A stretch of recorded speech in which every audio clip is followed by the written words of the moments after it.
welcome to another DCU Daily. We don't have a super stack day today, but enough.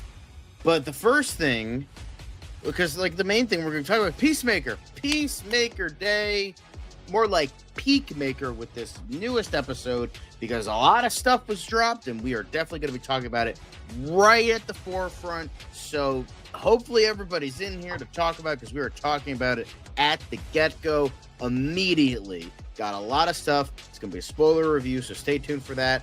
Of course, we have more stuff to get into, still talking about the Jimmy Kimmel situation, talking about YouTube TV and their various stuffs, and then a little bit of MovieTalk Madness. No movie reviews, but movie trailers, quite a few dropped, and then MCU Weekly, of course. We're going to get into another hot take debate.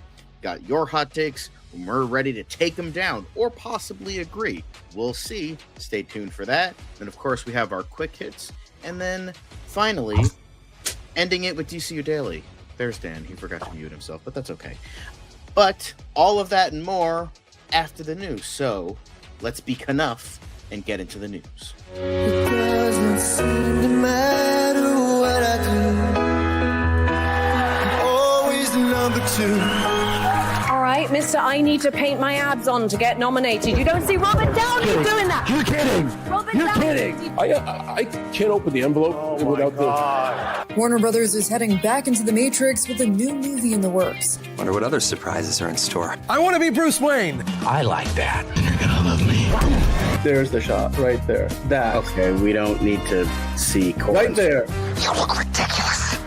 Well, not no more, he don't.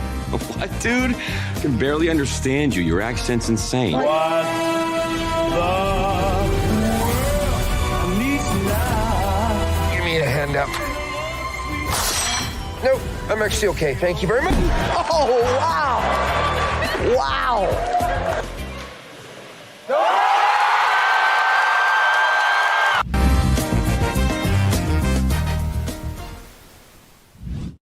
All right, here we go.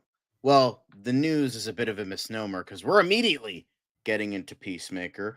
But with that, I have to introduce myself. John, very nice to see all of you. And then, of course, we got Dan here. Dan, how you doing? Make sure to mute yourself next time, buddy. But, I thought I did mute. Okay, never mind. Sorry. It's okay. It's okay. We've made that mistake. It's fine. We're fine. It's okay. Yeah, I'm excited to talk. I'm excited to talk about Peacemaker. I was not as shocked as Chris was in the episode, but we'll get into it. So that's obviously we were getting into it now. Please, okay. We've already seen a couple people. Ron, Hunter, please leave out spoilers because this has only been up for about an hour or so. So we are going to we're going to hide that ticker and we're going to put up the spoiler warning ticker, because we are going to be getting into Peacemaker Season 2, Episode 6 immediately. Now, please do not talk spoilers in the chat. We're going to talk about spoilers right here. We're going to, obviously, because there's so much that we have to talk about it. However, please do not talk spoilers in the chat, because obviously those comments are going to get deleted, and then on top of the fact, if you keep doing it in the chat, you are going to be warned, and then you're going to be banned, because we don't want maybe not banned, but like spoilers in the chat. We just want to have everyone to have a good, proper experience of this episode. I think people happy can Thursday agree on that, by the way. So happy soup kind of night, by the way. I could use some soup right now. So. I think but yeah, I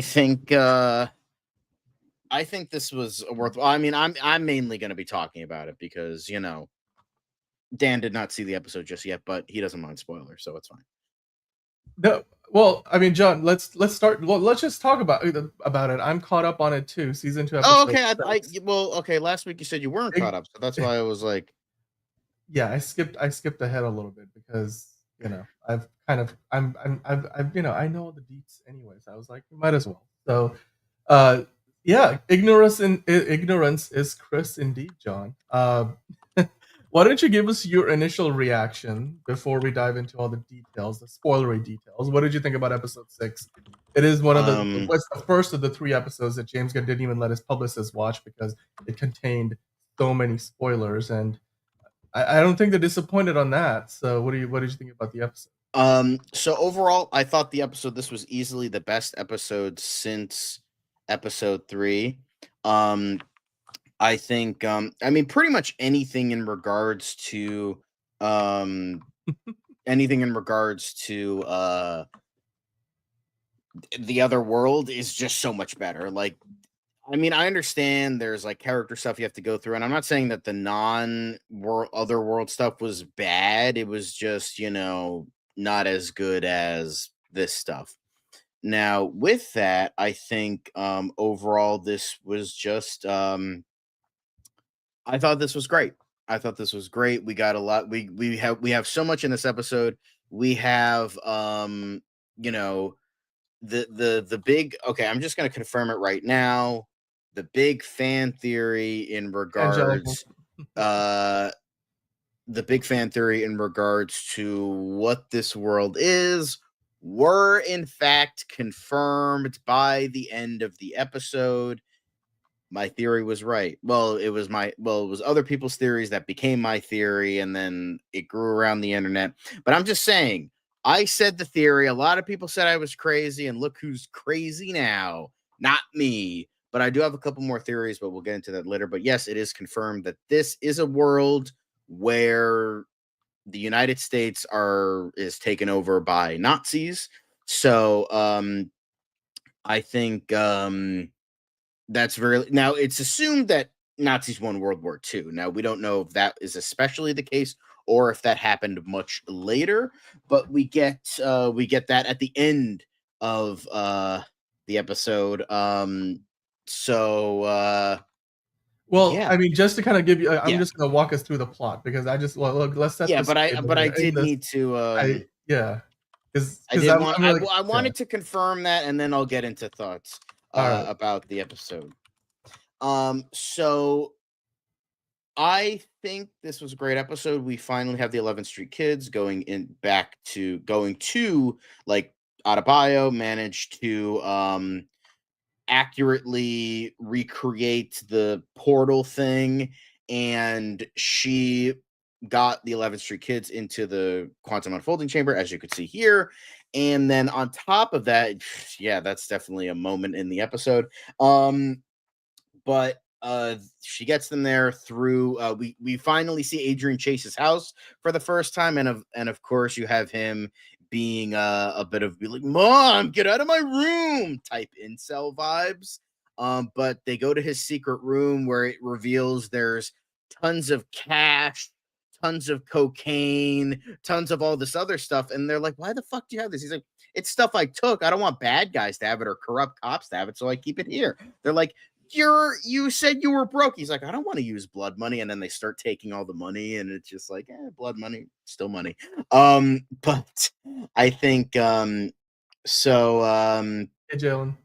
hello, Jalen. And so you have that. You have them going into the quantum unfolding chamber. You have them getting into the world, and you have like a whole bunch of it goes Splitsville.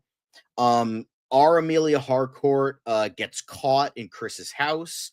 You can kind of see it here. Keith takes her to Argus, while Adebayo goes off for stays with Economos in the house, and then Vigilante goes off to find his doppelganger. So it is essentially 3 major plots in one. And so, as you can see here, Vigilante does find his doppelganger, and they're essentially the same person. Like, it's just like, "Oh, hey, do you like this favorite Pokemon? Do you like this thing? Oh my God, we did and it's confirmed that Spider-Man is in fact a fictional character, at least on this world. We're not sure about that, but hey, he referenced it, so it's assumed that it's both worlds.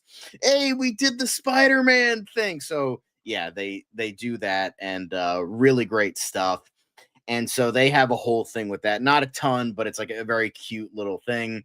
And then we have Chris like kind of dealing with stuff. He's kind of a lesser part of the episode. It's mainly about the rest of the 11th Street Kids doing their stuff. So Amelia gets taken to Argus, but she gets sniffed out by a drug dog because the cocaine fucking spilled everywhere when the quantum unfolding chamber got reactivated. So she gets taken to another room, and then she sees Chris enter Argus, and he's like, oh shit, they came for me, and blah blah blah. And then Economos and Adebayo are at the Smith household. So we get and of course another thing on our world, we get Rick Flag Sr. trying to figure stuff out, how to find Peacemaker. He's an American threat. He's like, and we finally get The big the cameo that we were all waiting for. Was it going to be Waller or Lex Luthor? Well, considering that James Gunn said this was a major precursor to Man of Tomorrow, yes. and a direct follow-up It was, in fact, ya boy.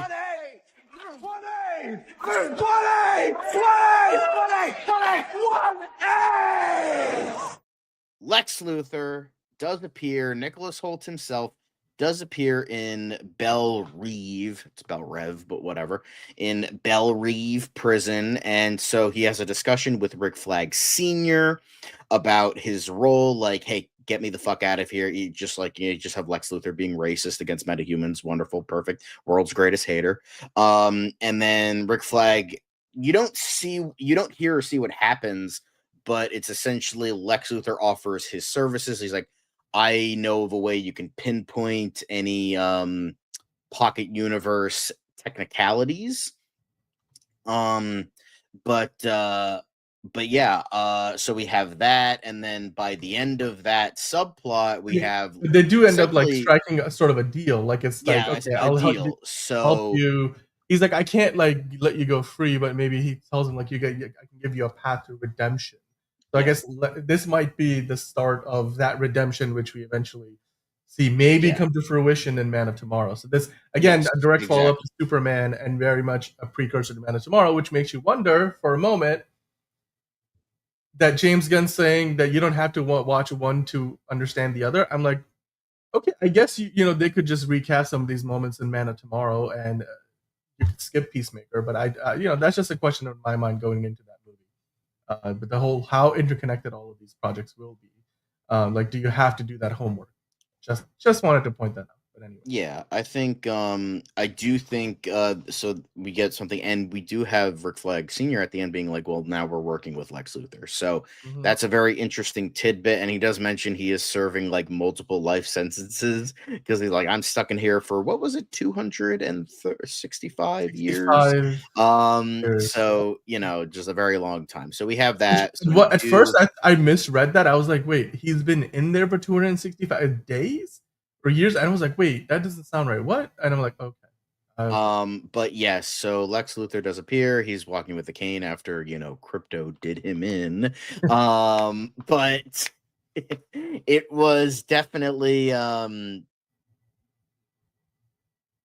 mean, to be fair, like, so far it's you can get hard around to tell. it. It's hard to tell. There's been one movie and 2 TV shows. One of them has been animated. I mean, honestly, if you never saw Creature Commandos, I only saw parts of Creature Commandos, I can understand who Rick Flag Sr. is, right? So, on that, at least between that, I just wonder, how much more are these going to be interconnected? And James Gunn did say they'll eventually get to a point where some homework will be required, right? You need to have seen the first Avengers movie to get some of the references in the second one. So it's that. Well, I mean, that's just eventually get to that point. Stuff like, obviously, Exactly. You wouldn't watch Godfather Part 2 without watching the first one, like, unless you're weird like that. But so we do get Lex Luthor. That was the major cameo, of course, and then the major bomb drop that this was no bombs were dropped in this world because the Nazis won. So, or as far as we know, because how did they win? Or because that's still a bit of speculation.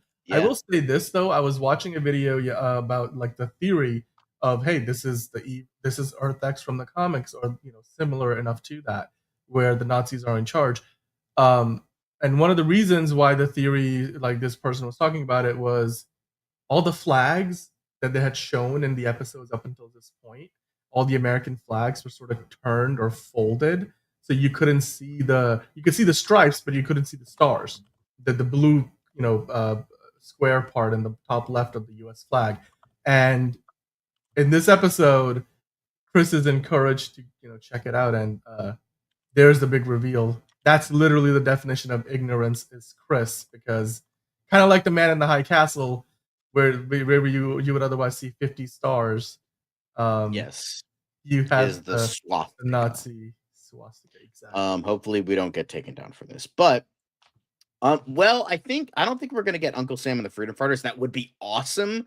However, we do get the Sons of Liberty because it is revealed eventually, and I was getting to that Vigilante was talking about like, okay, they were talking about all the things they have in common, and then our Vigilante was like, well, who is Peacemaker your best friend? And he's like, no, fuck no. Peacemaker's my arch enemy. He's everything I hate and what he stands for. That's why I joined the Sons of Liberty, thus confirming that Peacemaker is obviously for the Nazi United States of America, and the Sons of Liberty is in fact like all the freedom fighters of this world, which makes sense. Sons of Liberty, come on. The resistance, the rebellion, yeah.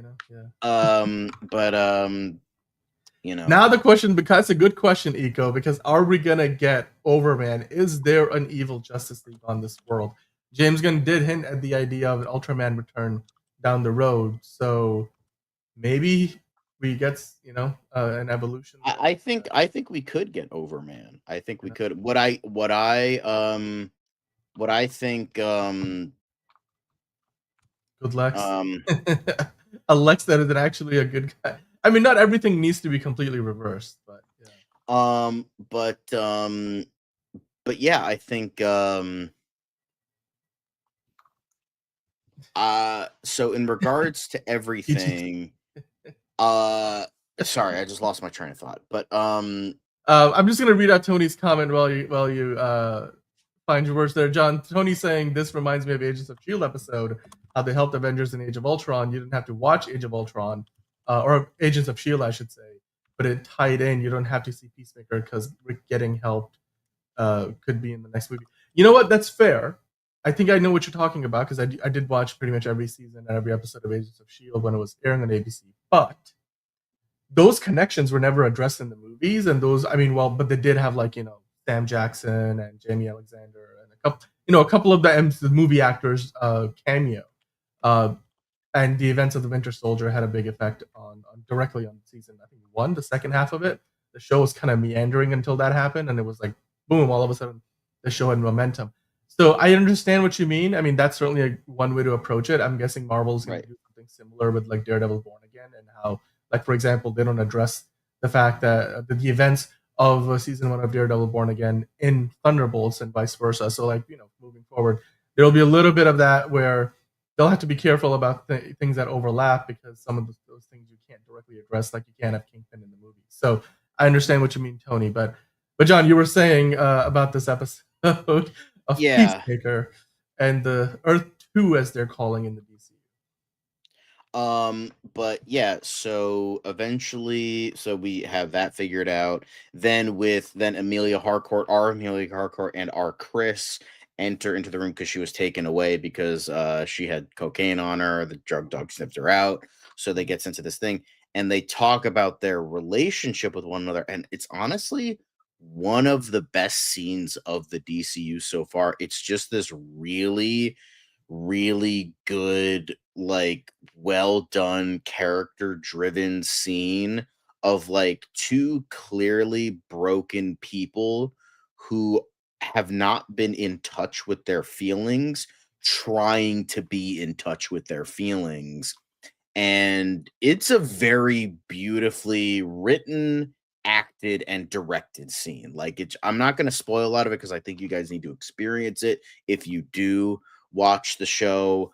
But it's a very well done scene. So eventually, it's literally Chris like openly admits that he's in love with her, and she's just like, I can't. I don't know if I can see that. It's everything that we've been building up to, which it's the unsaid things were said, and so again, the other shoe has dropped. Yeah, and then like obviously the stuff with Rick Flag Jr. and all that, so that gets showcased here. And then we get to like the final minutes of the episode. That's interesting. Yeah, that is interesting. Yeah, we'll get to the final minutes of the episode, and then stuff starts to, the quote unquote, the dark night of the soul, stuff starts to go wrong. So Adebayo eventually is like, I don't want to be stuck in this house. I want to go for a walk. So she goes for a walk.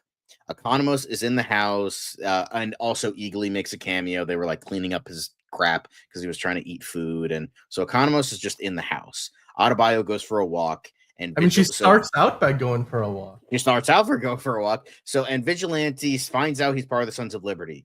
And now the stuff starts to go wrong. So initially it's Vigilante finds out he's part of the Sons of Liberty, the doppelganger.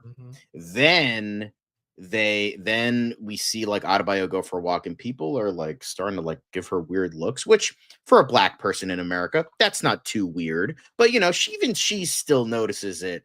Like it's a little bit weird. And we get a line, but there's a line of dialogue that very specifically points out that this is not the Earth. And then Amelia Harcourt's talking to Peacemaker.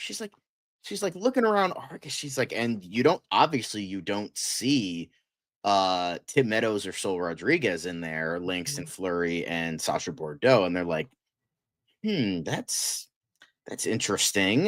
She's like, I don't see any people of color here. He's like, yeah, I guess. I don't know. I never really noticed it.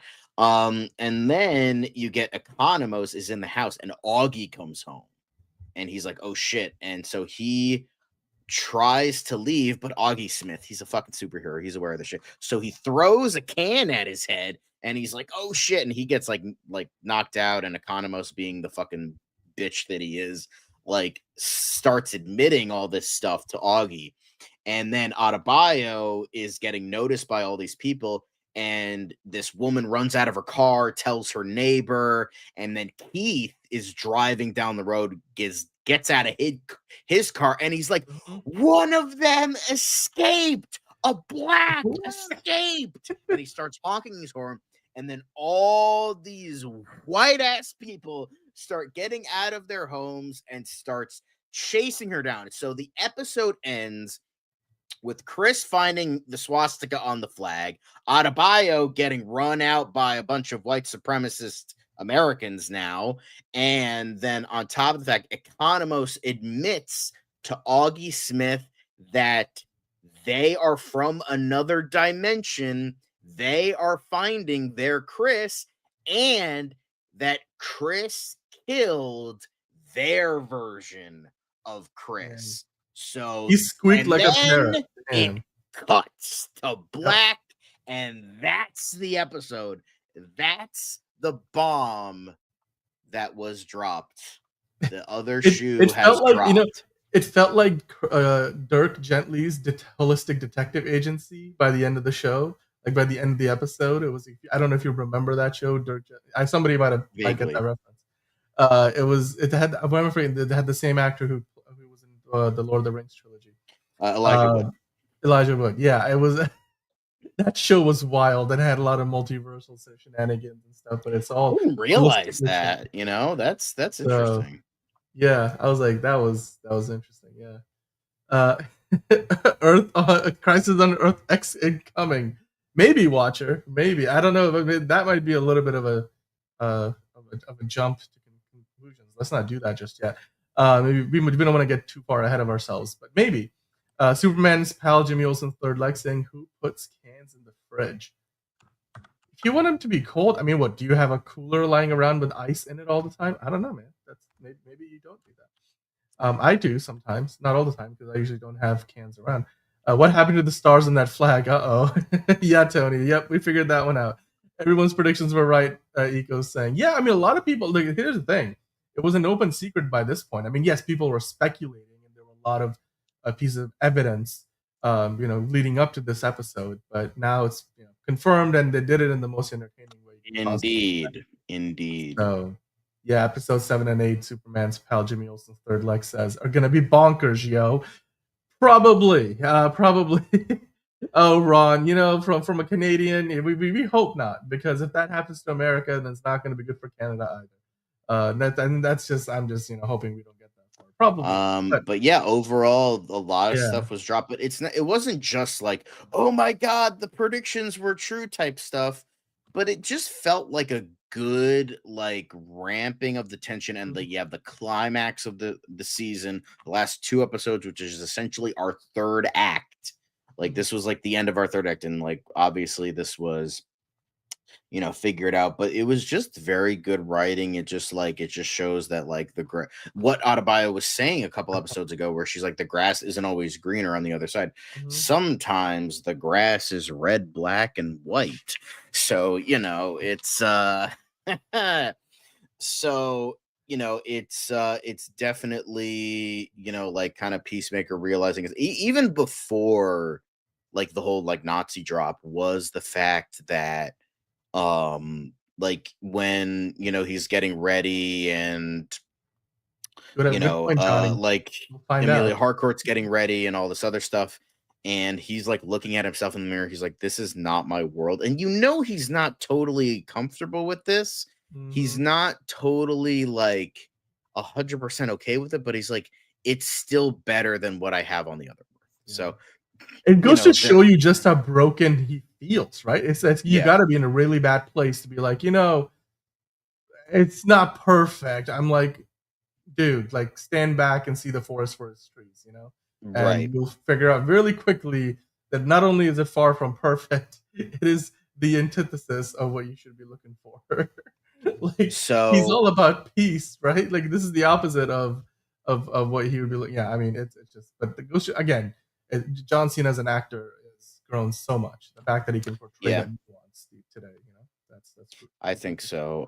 Also, but although we didn't get what happened to Judo Master in this episode, so yeah, that one, I'm not looking forward to the. So here's I have 3 different theories now, and these are theories of my own. I'm not piggybacking. These are the things I thought at the end of the episode. First things first, I'm gonna take a guess that Adebayo is gonna get caught, and they mentioned the black quote unquote got out, which I'm just gonna say this. If they were on a real Nazi world, they weren't going to say black. They were going to say the other word, but I don't think James Gunn could have gotten away with that. Well, yeah, it's even on HBO. I mean, and particularly in the times that we live today.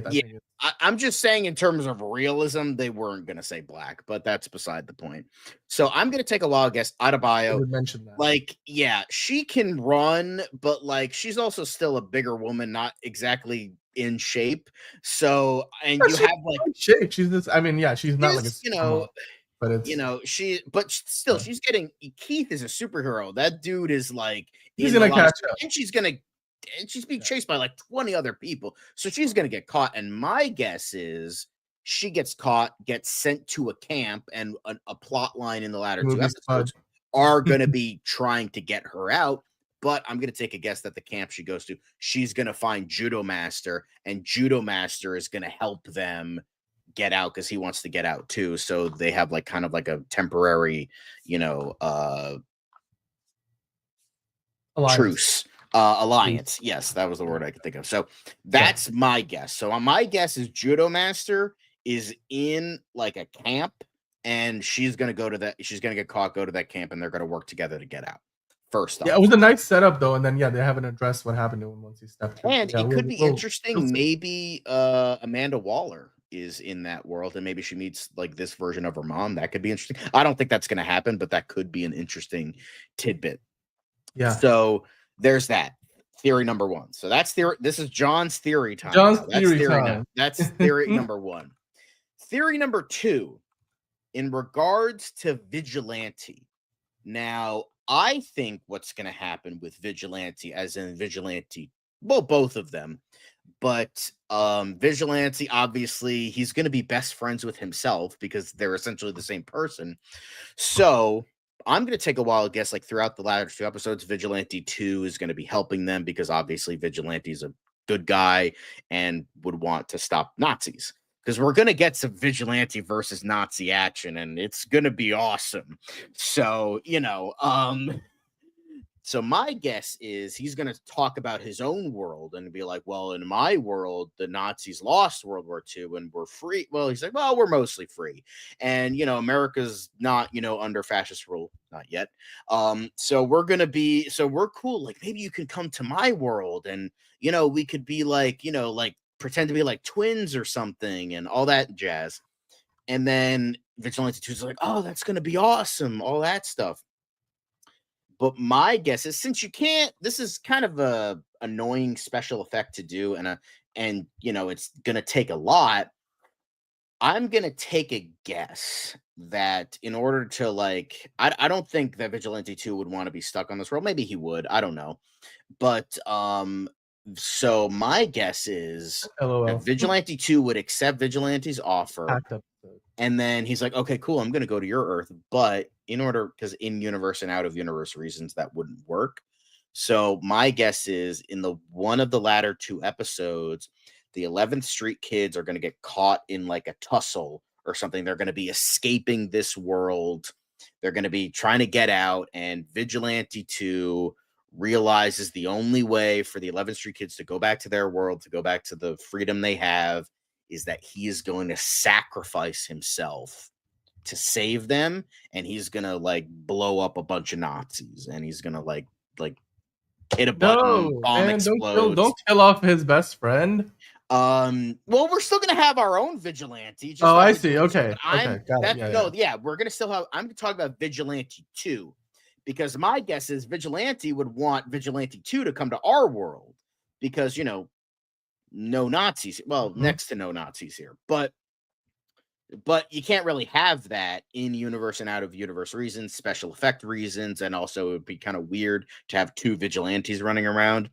So with that, I'm going to take a wild guess that in order to get the 11th Street kids out of a tussle and to have them escape properly, he's going to sacrifice Vigilante 2 from Nazi world is going to sacrifice himself so they can get away.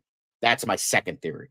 My third theory in regards to character stuff is now Peacemaker obviously wants to leave. He doesn't want to be on Nazi world. So, he's going to be like, you know what? Yeah, I like having my dad and brother alive, but no, I hate Nazis. I'm going to get the fuck out of here. So I'm going to take a look, but he's still going to be trapped in this mindset of but I still want my brother. Okay, I can leave Harcourt. I can leave my dad. I can leave all that, but I still have my brother. I still want to have a relationship with my brother. So he's going to try and convince him, David Denman, Keith, that hey, you can come to our world. You don't have to be on this one. You can be free. You can do all this other shit, and we can have a relationship. It's not going to be like this.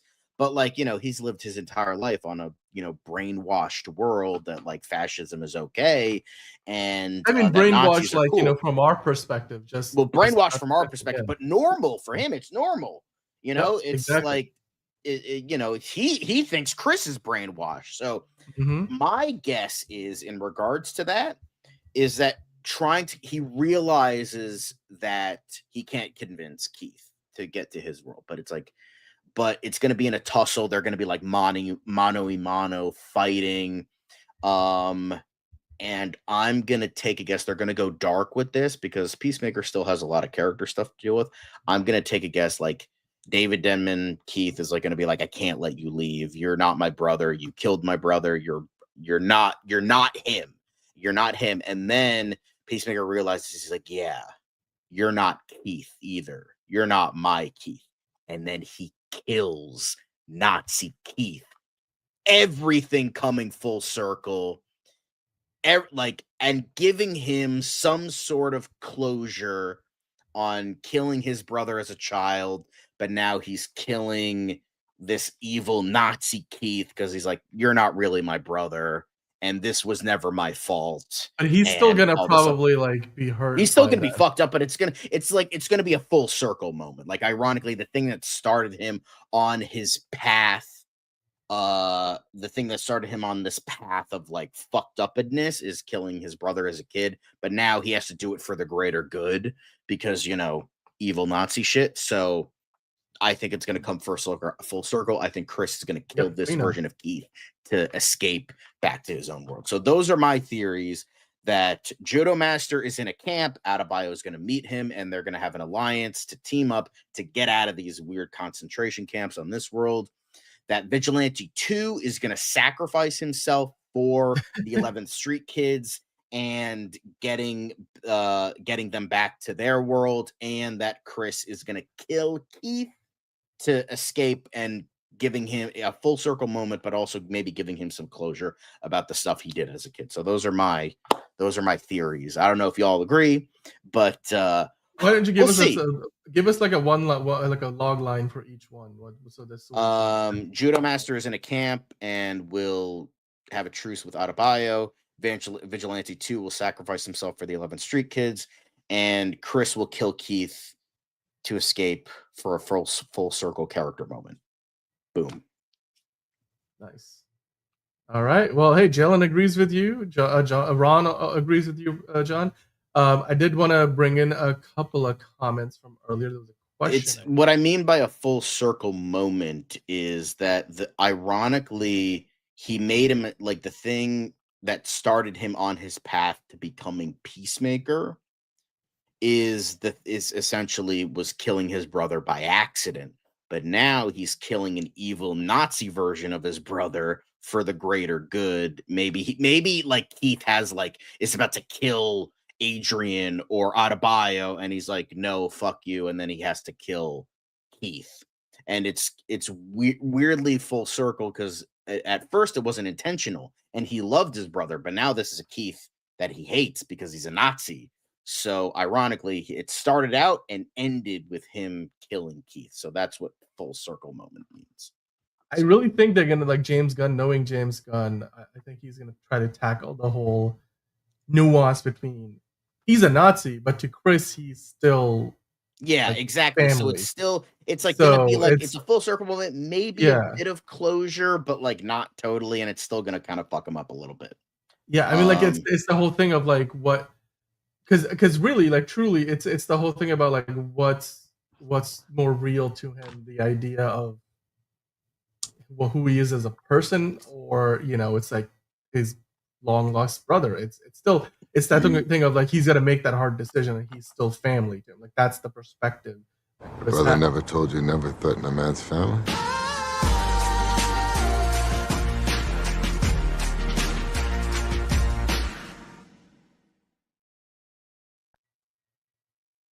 Thank you.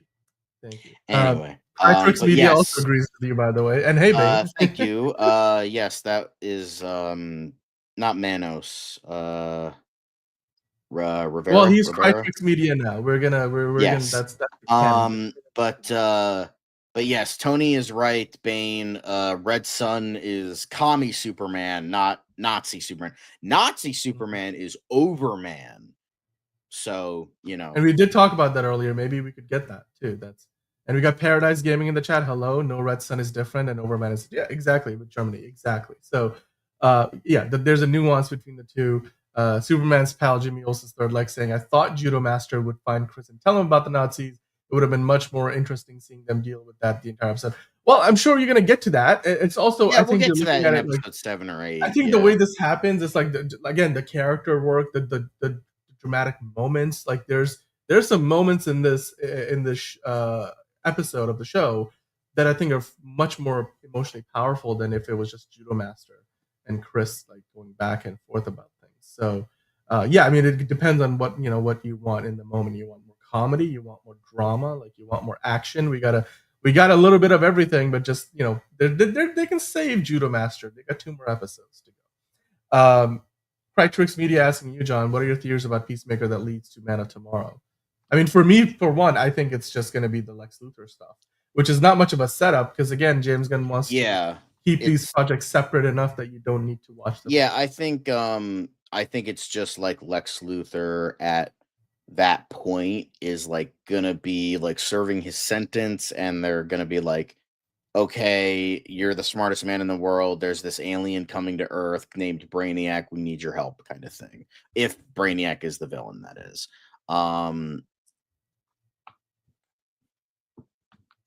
A lot of things I cannot repeat or say on this podcast because I don't want to be deemed racist. But he is Vietnamese, and there is a derogatory slur for Vietnamese people. You can look it up on your own because I ain't fucking saying it. So, anyway, but it would have blown my mind with laughter if everyone didn't. Yeah, that's no, you know what his name would be? Duncan Munchkin. like what Langston Fleury tried to call him last episode. But he's like, I'm gonna rip your dick off and shove it in your mouth. He's like, okay, Judo Master, pleasure doing business with you, and then moves. I don't know. I'm not gonna say anything. I think it's the G word, but whatever. It's let's not get it. Let's not get into derogatory slurs, guys. We don't need to. Yeah, exactly. We don't need to answer those questions here. I'm sure you guys can figure that out for yourself. MPG saying, I like the reveal for sure. It would have blown away my mind with laughter if everyone didn't have that theory. Well, no, I think again, I don't think I don't think James Gunn and we're trying to keep the people completely in the dark. There were enough hints, and James Gunn of all people knows that the internet, is going to snoop around like what they were doing with WandaVision.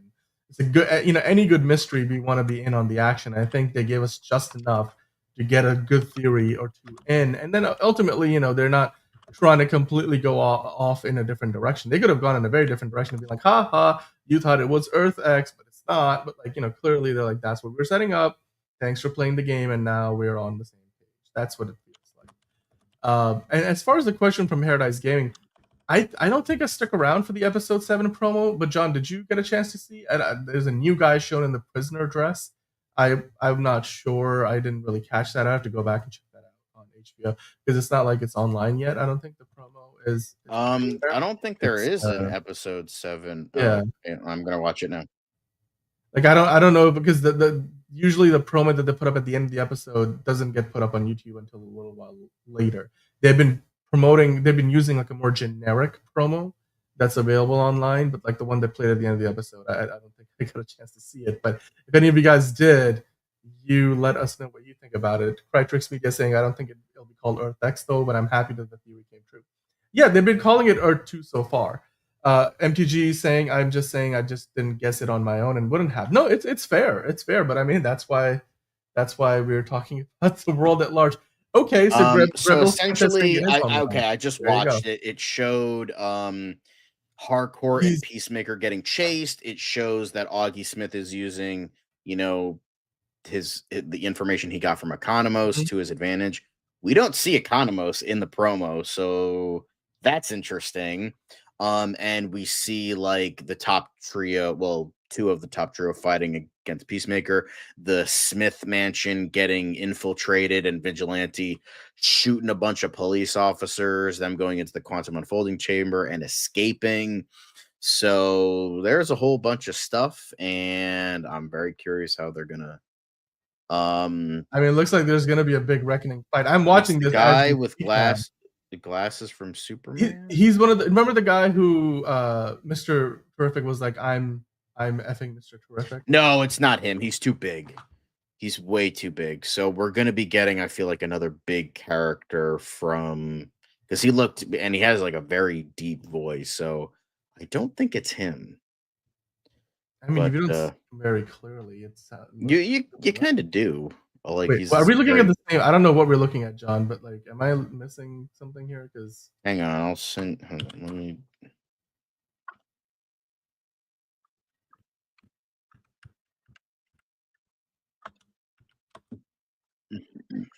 Hang on. How do we even know he's got glasses? Oh, I think it might be him. Right? That's what yeah, no, it is him. Okay. From what, okay, so there were a bunch of people around, so he looked bigger. He looked like thicker. So so I think it is the guy. I think we talked about him like he was one of the actors James Gunn shouted out pretty late in the game. We were when we were doing all these Easter eggs, and yeah, when the movie came out, Superman that is. But yeah. I know, Tony. Well, hey, it's definitely not Lee Pace. The voice is a bit deeper, so you can kind of make that mistake. But yep, good to see Lex. Crypto did some real damage there. The voice is deep enough, but it's clearly Frank Grillo on our main Earth, so it can't be David Cornsweet. I wouldn't imagine so. Not Otis, the other guy. Who's the other guy? I thought it was Otis, isn't that? I thought that is the name of the character. I was thinking of Otis.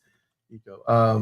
But I know that when we were watching one of the behind the scenes featurettes well before the show even started airing, there was a shot from behind the scenes with Frank Grillo and a couple of the actors from Superman basically the Lex Luthor minions behind him, like sort of like showing up, dancing off and stuff. So I was like, okay, we're gonna get those two. So if you guys go back to find that feature, right? We talked about it like a few months ago at this point. So there you go. Yeah, the guy who second guesses Lex. That's I think we're on the same page, Ego. I think we're on the same page. But anyway, yeah, yep. He's on one of the computer stations. I think it's on the left side. Yeah, I forget what his name was. Yeah, somebody will figure this out. But we know what we're talking about, everybody. But okay. Patrick's Media earlier was saying, "Hey guys, just finished Peacemaker. That was fun. Do you think that Lex will have this dark vibe to him in other projects? If so, I really dig it." Well, I certainly think he's going in that direction. But if he's working towards redemption, maybe something will happen that will change his view on things. Because clearly, right now, he's not changed much. But that's why we will need to watch Man of Tomorrow. So, Stephen Blackheart is the actor. And Sidney Happerson is the character. That's what I'm talking about. Exactly. I'm imagining. I know that the face is in my mind.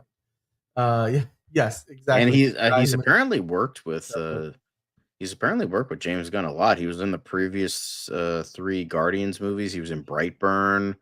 Yep. He was in Belko Experiment. He was in Super, PG Porn. Good stuff.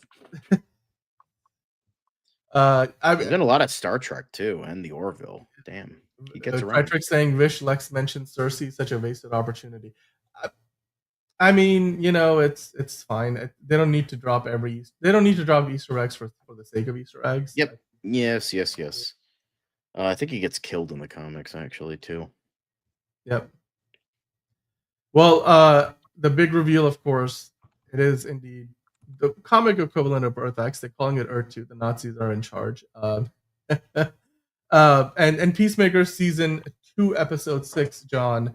I know that early on when we started the review, Angelica was here and she gave it a 8 out of 10.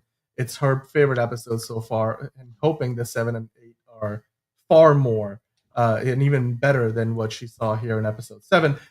Or episode 6 rather, John. What do you think about episode 6? What kind of rating? And you guys let us know in the live chat or in the comments down below. What is your rating out of 10? Because we have one rating. I don't know. I think this is 9.5. I think. Nice. For me, I would say this is 8 out of 10 is a fair rating. I would agree with that number from Angelica. Brainiac reveal is next, asking Eco. I don't know. I don't think they're going to do a Brainiac reveal in Peacemaker. That's too big. I don't even know if they're going to want to hint at it. Like, save it for the movie. Like, there's going to be a lot more money to be had if you just bring it in the movie. Ron saying 8 out of 10. All right, that's a good one. Do not Google what Lex said. Says Jimmy Olsen's third leg. Yeah, well, good warning.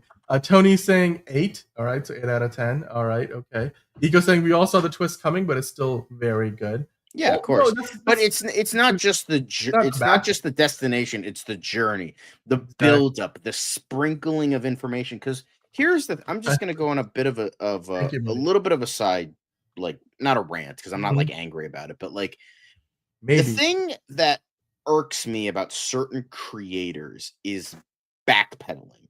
And backpedaling when it comes to fans being engaged in your product. Like, for instance, Westworld was a big one where they were going in one direction, and then before they were while they were writing season 2, somebody guessed the twist where they were going. And so what did they do? They backpedaled and rewrote everything because they didn't want people guessing the twist. It's just like, first off, it was some dude on Reddit. It wasn't like everybody was saying this. It was just one guy, because the likelihood of at least one person guessing your twist, it's likely. And the thing is, but then on top of the fact, why are you mad that people are engaged in your movie, your show, your book series, that they want to come up with theories about something they like? Why are you like trying to get a one up on them? It reminds me of like Ryan Johnson. He's like always trying to one up the audience because fuck the audience. I'm gonna make movies for me and fuck all you people for guessing this thing and guessing that. I'm gonna make fun of you for like being whiny fans. It's just like, why? Why are you mad that people are engaged in what you? It would be like it would have been like, you know, uh it would have been like if people because people started saying that this theory after episode 1, it would have been like James Gunn be like, oh shit, we got to reshoot the last 3 episodes because people guessed the twist, and then they have to retroactively do that, and then it won't make sense, and then it's bad. That happened with I think it was Armageddon 2001 in the comics, where they planned for Captain Atom to be the big bad, but then somebody guessed it, so they're like, oh, we have to change it, and then they made it Hawk for some reason, and it made no sense. So it's like, why are you mad for people being engaged? It never made sense to me, because people like your product enough that they want to be engaged in figuring out mysteries and figuring this shit out. So yeah, if it was predictable, sure, but it's still engaging. Like, for instance, like when major twists are dropped, like, is Sixth Sense still a great movie? Even though everyone knows Bruce Willis is dead, yeah, still a great movie. Or everyone knows that Norman Bates is really the villain and not Mrs. Bates of Psycho. Does that like make it not a great movie? No, of course not. It's still a fucking great movie, and you could watch it a million times and still be entertained. And this is my message to like showrunners. Don't be mad that your audience is engaged in what you have to make or say or write or direct. Don't be mad at your audience. Never do that, because then your audience is going to say fuck you and go somewhere else. So that's all I have to say about showrunners, at least for TV shows. If somebody guesses on Reddit, cool, great, still write it, because then you're going to backtrack and people are going to end up hating it anyway, because look what happened with Westworld. By the end of the show, everybody fucking hated it and was glad it got canceled. So, you know, it's just like that. That's why like it works. I don't know, maybe I'm talking crazy, but like that's just my opinion. And like also to directors, you're not God. Sometimes you can make a bad movie. It's okay. It sucks to admit that's your child. But sometimes you just make a bad movie, Ryan. So, you know, I'm just saying that too, like you're fallible. Okay, you're not perfect. But I'm just gonna say that's all I have to say about that. Cool. Thank you, John, for that. I think that's making a difference in the world of the movies and TV. But I will quickly bring in Tritrix Media's rating for the episode 6 of season 2 of Peacemaker. 9 out of 10. Really enjoyed the episode. Eco giving it an 8.5 out of 10. Saying I wanted to see Power Girl because of the Karen thing. Well, there's room yet for more story to be told. Episode 7 and 8 may drop even more of those surprises potentially and twists and turns. All right, spoiling Psycho too soon, man. Yeah, that's some good sarcasm there. Superman's pal Jimmy Olsen's third leg saying, "I knew the parasite twist and still enjoyed the movie. This is why I believe spoilers don't exist." Well, look, here's the thing. That's a very relative statement, because for some of us, you know, that's like, I don't care. Like, I knew Harrison Ford was gonna get off, or not Harrison Ford, but Han Solo was gonna get off before I knew that too. I knew, like, you know, Tyler Durden was, you know, him and the narrator were the same person, blah, blah, blah. I know all these twists because they're old movies. You can't, like, totally totally circumvent them, but some people do. Like, I remember when I went to go see Psycho in the movie theater, like, it was a re-release with my high school film class. There were some people that did not know the Norman Bates twist. So, yeah, that's a cool thing to like see, but at the same time, it's not going to ruin the movie if it's that good. Sometimes once the twist is revealed, it just ruined. Like, for instance, like Don't Breathe. That's the twist that ruins the movie, not because that like it's like bad. It's just like the theory makes no fucking sense. And I could go on to explain Don't Breathe, but I won't get into it. It's just like stuff like that. I'm just saying, like, if all the movie or TV show has to offer you is the twist, then, you know, there's no value to the rest of the story once you know the twist, then that movie is done wrong by you. I've seen Shutter Island many times, and I know the twist after having seen it the first time, and still enjoyable, still suspenseful, still a thrill. It's scary, but and I find layers to that story and nuances and like some Easter egg moments that I had missed the first few times. So yeah, and Monique adding to it, I can predict a lot of the plot twists, and my family does not always like to watch a movie with me. Exactly, that's fine.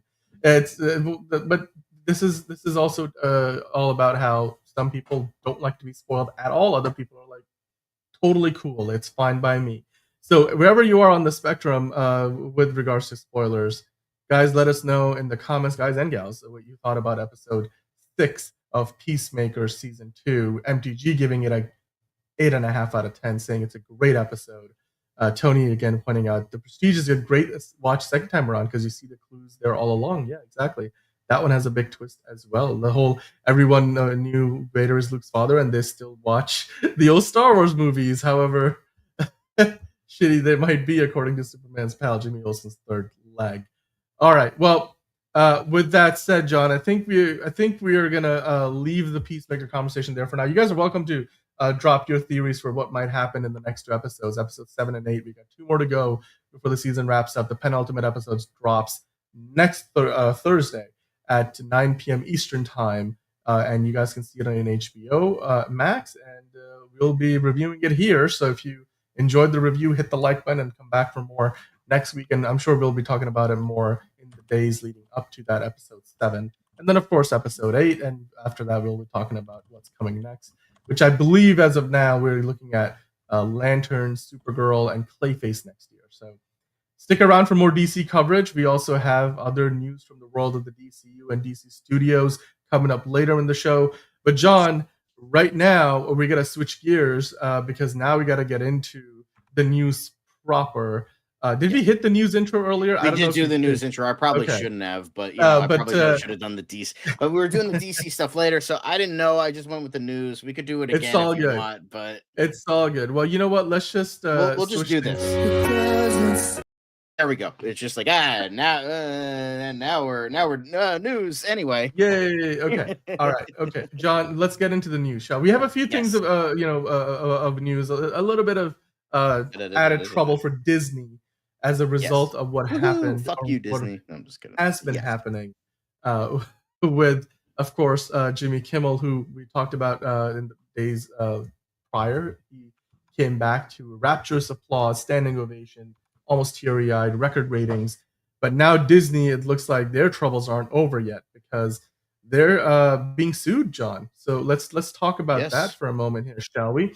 Now, this lawsuit for Disney comes from their own shareholders requesting Jimmy Kimmel's suspension records, citing concerns that executives breached their fiduciary duties.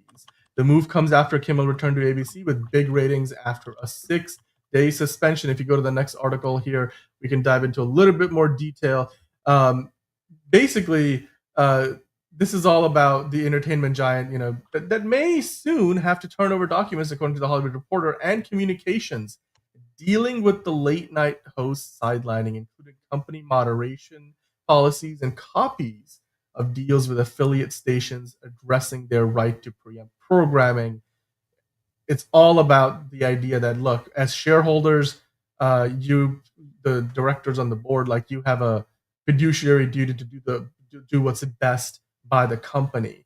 And during this whole week-long ordeal, Disney's stock price was dropping. Disney Plus subscriptions were being canceled. There was a lot of bad PR, and clearly it's continuing. So I think this is a lawsuit that may hold some water. I'm not 100% sure what's going to come out of it.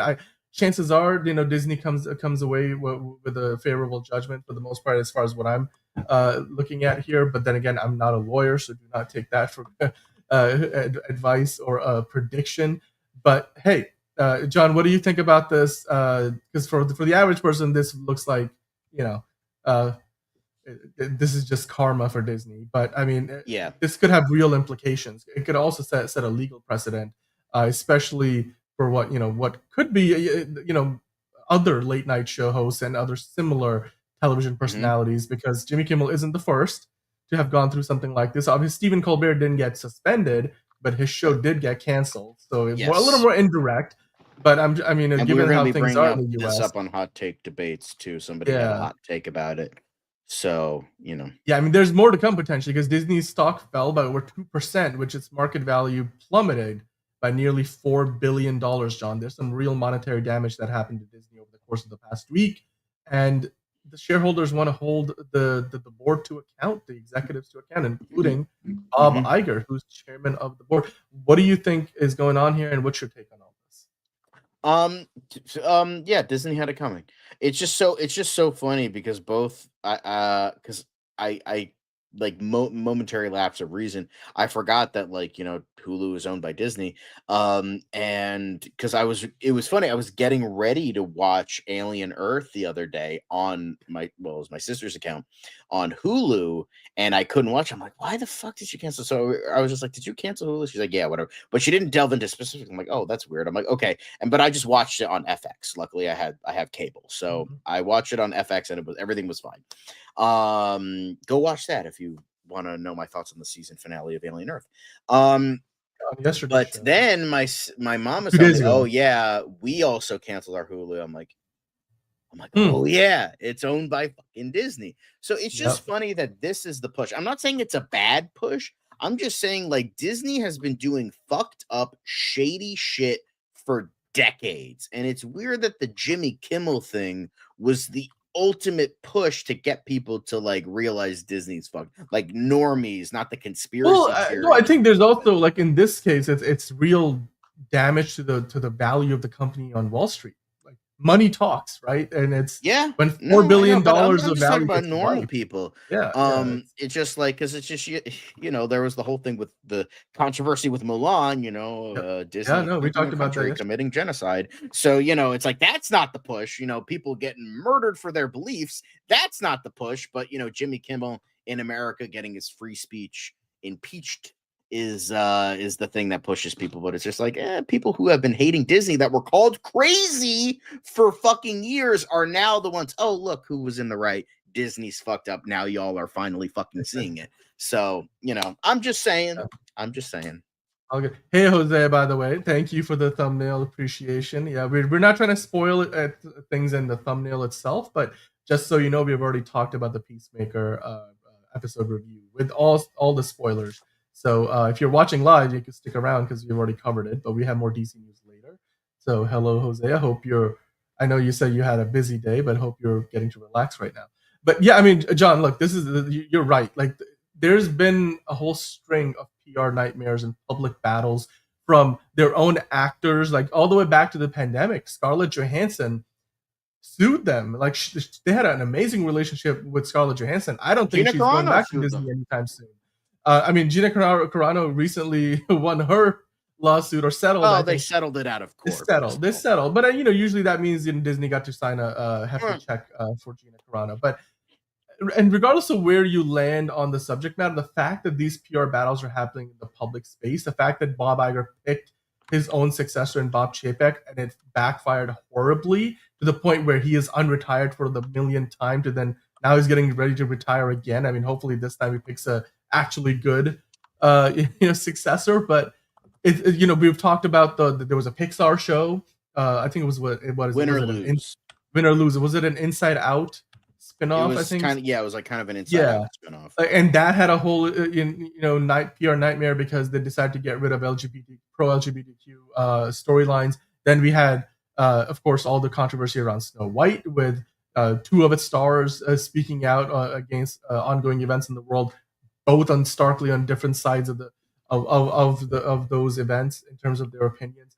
There's just like the whole Black Widow story was like seemed like the first in a string of these. Like, nowadays we get like at least a couple, if not more, of these every year. Now, some of it has to do with the fact Disney is the biggest entertainment company in the world. So when you're of that scale, like it comes with the territory. But at the same time, I feel like Disney's PR team just seemingly is dealing with at least one crisis to two, maybe even three a year. Maybe they just need to make better freaking decisions, right? And they're not the only ones who have had these kind of issues. We've talked about plenty of other studios getting themselves into trouble, but it just seems like when it happens at Disney, especially given that Disney's reputation is meant to be this like very family-friendly, kid-friendly company, clearly they're, now it's out in the public. Like, it's not even like a conspiracy theory. Disney is way more driven by profits and money, much like any business generally is. But in terms of their, like, in a world where even Apple these days has 20 different iPhones that they're trying to sell you, where did the companies go that used to, be reliable, trustworthy, and not like the rest? I think Disney and Apple have kind of gone down that same pathway. Sorry, Apple just caught a stray there, but nonetheless, when you wish upon a star, you get sued for millions of dollars, I guess. So, like, John, I'm it needs sure work, but yes, the spirit was there. I the spirit appreciate was that. there. We will continue to follow this story. Let's see what happens, because this could be significant if this lawsuit goes to court, and goes to trial, I should say. But we'll keep an eye out. Disney's own shareholders wanting the Jimmy Kimmel records with regard to his suspension and everything that's happened over the past week, because they're saying that the company's board failed their fiduciary. Not sponsored, but Munchos are delicious. Yes, they are. But we will follow the story, and we will let you guys know what happens. You guys let us know in the comments what you think about this. Is this much deserved for Disney? What do you think might be the outcome of this lawsuit? So, with that said, John, we're gonna move on to the next thing here. We gotta now talk about another legal battle. Not necessarily a legal battle. There's another in the long running list of carriage disputes. Thank you, Tony. That's much time. So, YouTube TV, John, has had a number of carriage disputes in recent months. And the last time we were talking about them, they were fighting it out with Fox before the NFL season kicked off. They came to a deal eventually. They initially extended the previous deal, and then they signed up a new deal. So Fox is airing, and all the Fox networks are airing on YouTube TV. YouTube TV has roughly 10 million subscribers, which makes them one of the biggest carriers. They're pretty much on par with carriers like Comcast and Fox, and certainly like more than DirecTV even, I think. So YouTube TV has a lot of power and leverage. Now they're owned by Google, so Google has all the money in the world. So you would think that YouTube TV would just pay whatever these other lesser valued companies are asking for. But it's bad for business when you just like open the door like that. So I understand that YouTube TV wants what they're calling fair terms. As you see in the headlines here, like I mentioned, they were recently in a dispute with Fox that got resolved in time for the NFL season to start. Now, NBC Universal has warned the YouTube TV subscribers of a possible blackout of all of their networks. That includes, of course, NBC, where you see Sunday Night Football. You're going to have all the other ones that they have right now. MSNBC and the bunch, are getting spun off soon, USA Network and so, but they will still have a number of other networks, and they just got NBA rights starting this fall. So if NBC Universal takes their networks off YouTube TV, you might not be able to watch the NBA games and the NFL games and some WWE as well. They got SmackDown on there. So there's a lot of potential content. Now, the reason behind this carriage dispute seems to be, according to, and this is like a he said, she said playing out in the public kind of a battle, as all these are. NBC seems to be wanting they, according to them, they want fair terms. They don't want to overpay. They've offered a market value, fair market value deal. YouTube TV, and they're saying YouTube TV wants special preferential treatment because they have a bigger subscriber base. But really, the crux of this argument, John, the TLDR of it is this: NBC Universal, they own Peacock, right? So this is all about streaming, and it's all about sports. I was bringing up sports. It always is at this point. So you know how sports have really embraced streaming, but what that has done is created this really fragmented landscape, right? Oh my God! Don't get me fucking started. Because, for example, like now Peacock has at least, I think, one, if not two, exclusive games of the NFL season, meaning you can only watch them on Peacock. So, like, if you don't have Peacock, you don't know how to get to Peacock on your streaming device or whatever. That one NFL game you ain't watching because it's not like they're airing it on NBC. I remember. I forget what his name was, but somebody did the math of like, okay, so I need this streaming service, right? He was like, well, you need that streaming service for this amount of games by these people, but you also need this streaming service for these 2 games in this season, but then these 3 games next season, and then it's just like, it's like, so you're telling me I have to spend like $800 on streaming services just to watch a season of football? And they're like, yeah, pretty much, and it's just like, What the fuck do you It mean? it makes like a Red Zone subscription, or I forget what the name of their like season pass is, like the NFL season pass package. Like seemed like a reasonable deal by comparison because how much else you're gonna spend, like how much you're gonna spend on all the services. But the point here is this, Sean. YouTube TV basically wants NBC Universal to allow YouTube TV to carry the Peacock live games, whether it's NBA or whether it's NFL or any of the other sports that they have rights to, including college, sports. They want to be able to. They want to have a feature in their UI within the app where you can just basically click through and watch everything without having to click over to Peacock. NBC Universal, who I can tell you from first-hand experience, have invested a lot of money in developing the Peacock UI and all the features. They want so they want that control. They want everybody to go into the app and then be in their ecosystem. YouTube TV and Google, their parent company, they've offered to pay up to get this extra functionality in the app. But NBC Universal, obviously, to them, it's more valuable to keep that separated because then they get to control all the data. Like, you sign up with an account, you give them your juicy email and, your username and password and your credit card information. That's everything that they want to keep separate from YouTube TV because otherwise YouTube TV controls that information. None of that gets across to Peacock if it's like just built into YouTube TV's app. And that's really where this issue lies. And right now, actually, YouTube TV has another dispute going on. If you go to the next article here, John, we've got another company for a different reason. Now, if you watch Univision, then you might know that they're owned by Television Univision. They are also having a clash with YouTube TV because they're going to be potentially put into a Spanish-only add-on package, meaning the base package for YouTube TV, which costs $83 a month, will no longer carry Univision.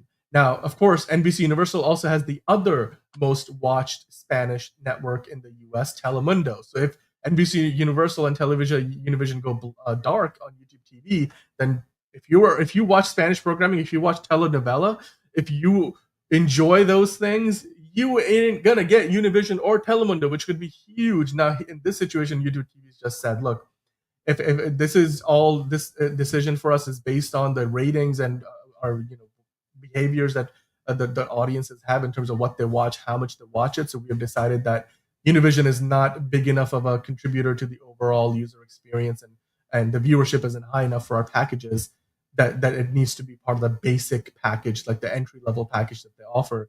So they're just going to throw it into the Spanish only package. So YouTube TV having these fights on both fronts, of course, they have a bit of leverage because, like I said, they have almost 10 million subscribers. So both NBC Universal and Television Univision might lose that many people. However, they've got another deal. Dude, we talked about Disney just a little while back. Disney's deal with YouTube TV is also coming up for renewal soon. That might also end up in a fight. So YouTube TV is just looking for deals, and there's all kinds of back and forth going on with these clashes, as they say, between the YouTube TV and NBC Universal and Television Univision. John, I want to get your opinion on this. Which side of the aisle do you fall on? Do you think YouTube TV has a point in either of these situations, or should they just kind of like go I on? don't know. YouTube TV seems like a weird thing to me, but honestly, this doesn't really apply to me, so I kind of don't really care. But like, I for one will say YouTube TV has raised their prices immensely. I think when I signed up, they were like under $60 a month, maybe 65, something like that. Now I pay, like I said, $83 a month, just the base package. Then you get Red Zone on top of that. All of a sudden, your bill is over 100. And that I was like, it's not cheaper than cable anymore. I mean, the biggest advantage for YouTube TV is they give you unlimited DVR because it's all cloud storage, and you don't have to like change out your box every 6 months. But it's expensive, and that's not. I mean, then I pay for Netflix, and you got all these streamers. It's just like you said, John. It adds up so quickly. We got Just Some Geeky Guy in the chat with an amazing super chat, and we're gonna get into that in a little bit. So thank you for that, Just Some Geeky Guy.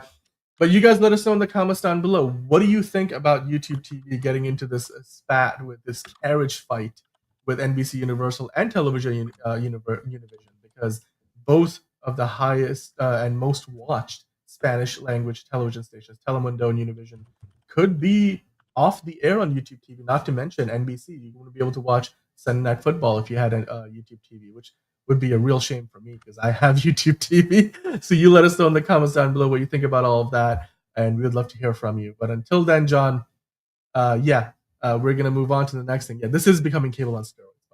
Absolutely. All right, hit the like button if you're enjoying the show. John, the next thing we got to talk about, well, it's time.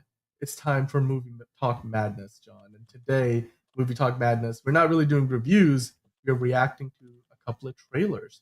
The first trailer, though, John, it's a sequel to a movie that actually was surprisingly good. Gerard Butler and Morena Baccarin were in Greenland a few years ago. It's actually a little older than most people might remember it. It's been a little while. That movie came out. Everybody thought, oh, it's another Gerard Butler movie. And I thought it was actually pretty decent. And then people saw it and they were like, oh, wow, this is actually a good disaster movie. Like, okay, like it's not one of those Dwayne Johnson things that is just literally just CGI porn. Like it's just, you're just watching disaster porn, as they call it. But in the sequel that's about to come out, John, Greenland 2 Migration, according to a Hollywood Reporter, Gerard Butler dodges more Earth-killing meteors in this sequel. Rick Roman was sequel, who's the director, sees the Garrity family leave their doomsday Greenland bunker to find a new home in a shattered Europe. What did you think about the trailer? For me, the biggest, most distracting thing in the trailer was I couldn't tell if Gerard Butler was trying to do an Irish accent and was just failing half the time. Also, the CGI wasn't the best. And I just wasn't convinced because there may be a better movie than what the trailer gave me. But I don't know what you thought about it. Because I would say, yeah, I understand that they kind of promised a sequel at the end of Greenland, which is a decent movie. It's like a decent doomsday movie. I just don't feel like this was entirely necessary. I think it's just like, hey, some of humanity survived, woohoo! And like, I don't know, like, why the fuck would you leave the bunker? Okay. I don't know. I feel like no. The idea is they're like, we can't live here forever in the trailer, so they're trying to go down to. I think there's like in the south of France. There's like a crater which is protected from storms, like radiation laced storms forming and stuff like that. So I don't know. I would say they're gonna break their May down. Yeah, I don't know. I feel like the bunker is still way better than going across fucking earth-torn Europe, but like, I don't know. But I feel like this is kind of pointless. It doesn't look great. And I think the first one was a good one and done, but like this is just like I feel like this is dumb and kind of I understand every movie on planet Earth is technically unnecessary, but I feel like there was no point with this one. I just look, here's the thing though. Like I said, the first Greenland movie felt the same watching the trailers, but then the movie itself is actually pretty good. Like I've seen some terrible Gerard Butler movies. I mean, 99% of the movies he makes nowadays are terrible. So, but this didn't look all that bad. I mean, the first one didn't look all that. No, the great, first one's pretty good. Like I watched it, it wasn't like amazing or anything. And fun fact, David Denman is actually also in that. And guess what? He plays another asshole, like he usually does. He's once you go at Jim in the office, you're just bound to be an asshole the rest of your career. that was an amazing episode of The Office, by the way. All right, well, let's move on to the second trailer, John. The much bigger trailer in terms of what we expect at the box office, and certainly what's going to draw a bigger crowd to movies. Avatar: Fire and Ash. It's the third movie in the Legend of Aang. I'm sorry, James Cameron saga. Now we got the Fire Tribe or the Fire Clan. I don't know what you want to call them, but basically.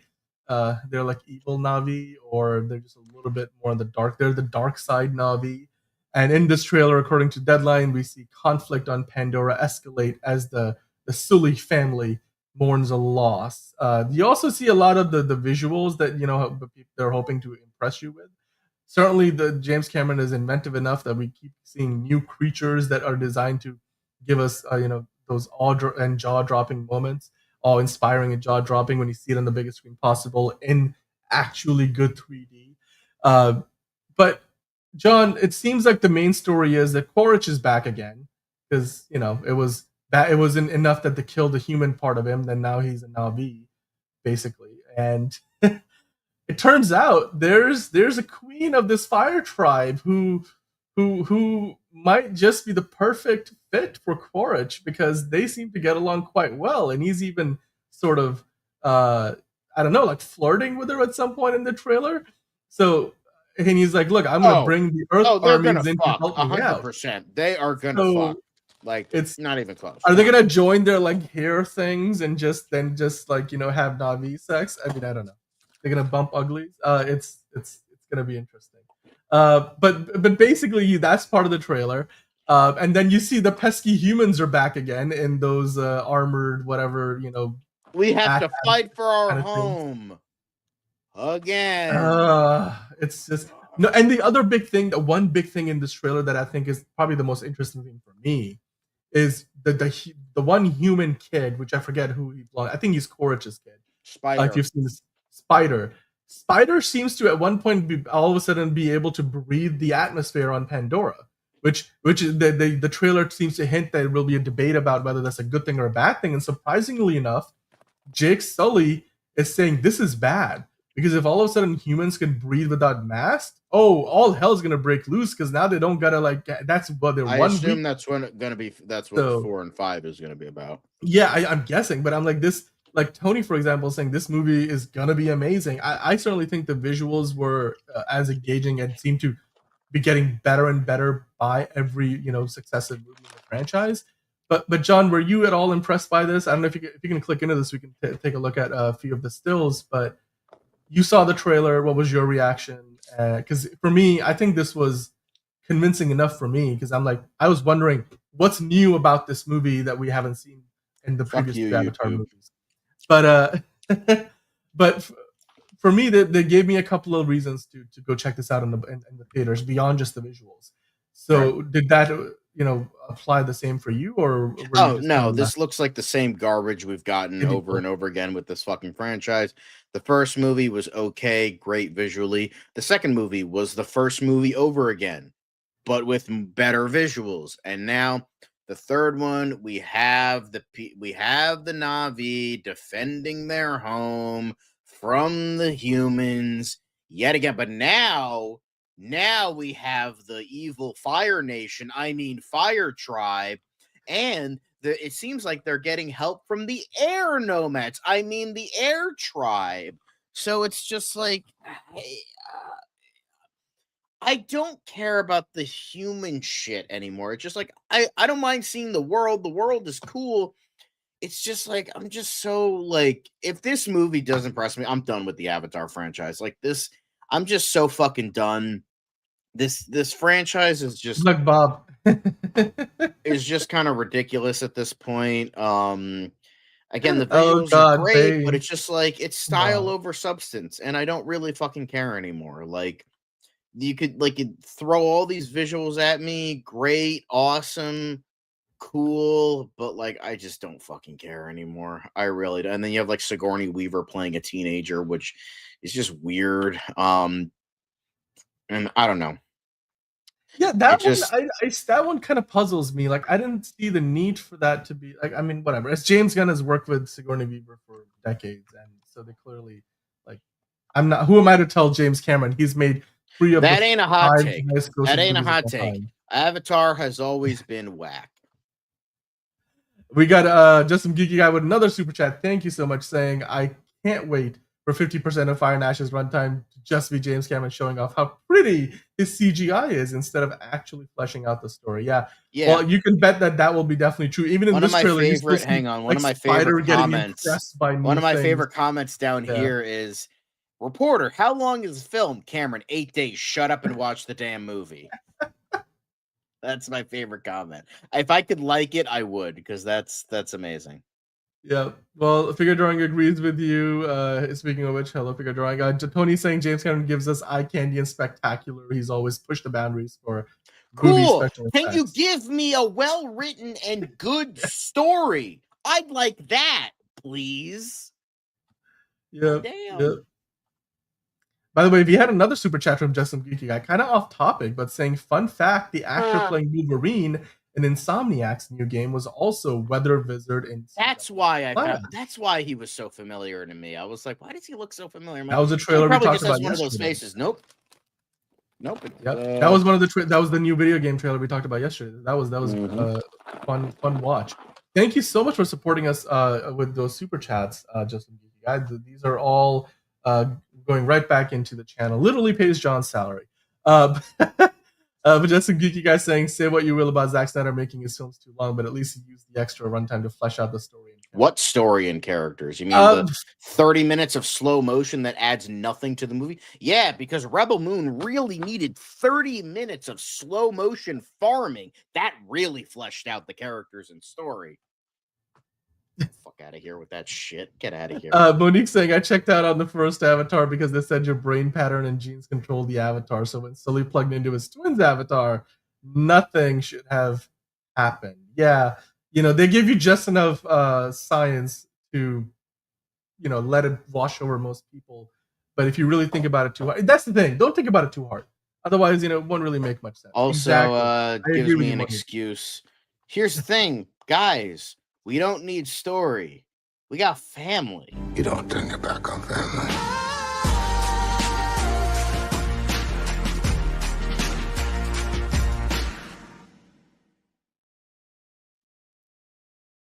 Oh, Tony dropping another hot take. Well, we're getting to the hot take debate in a minute, but yikes. I kind of agree with you on that, Tony, though. But anyway.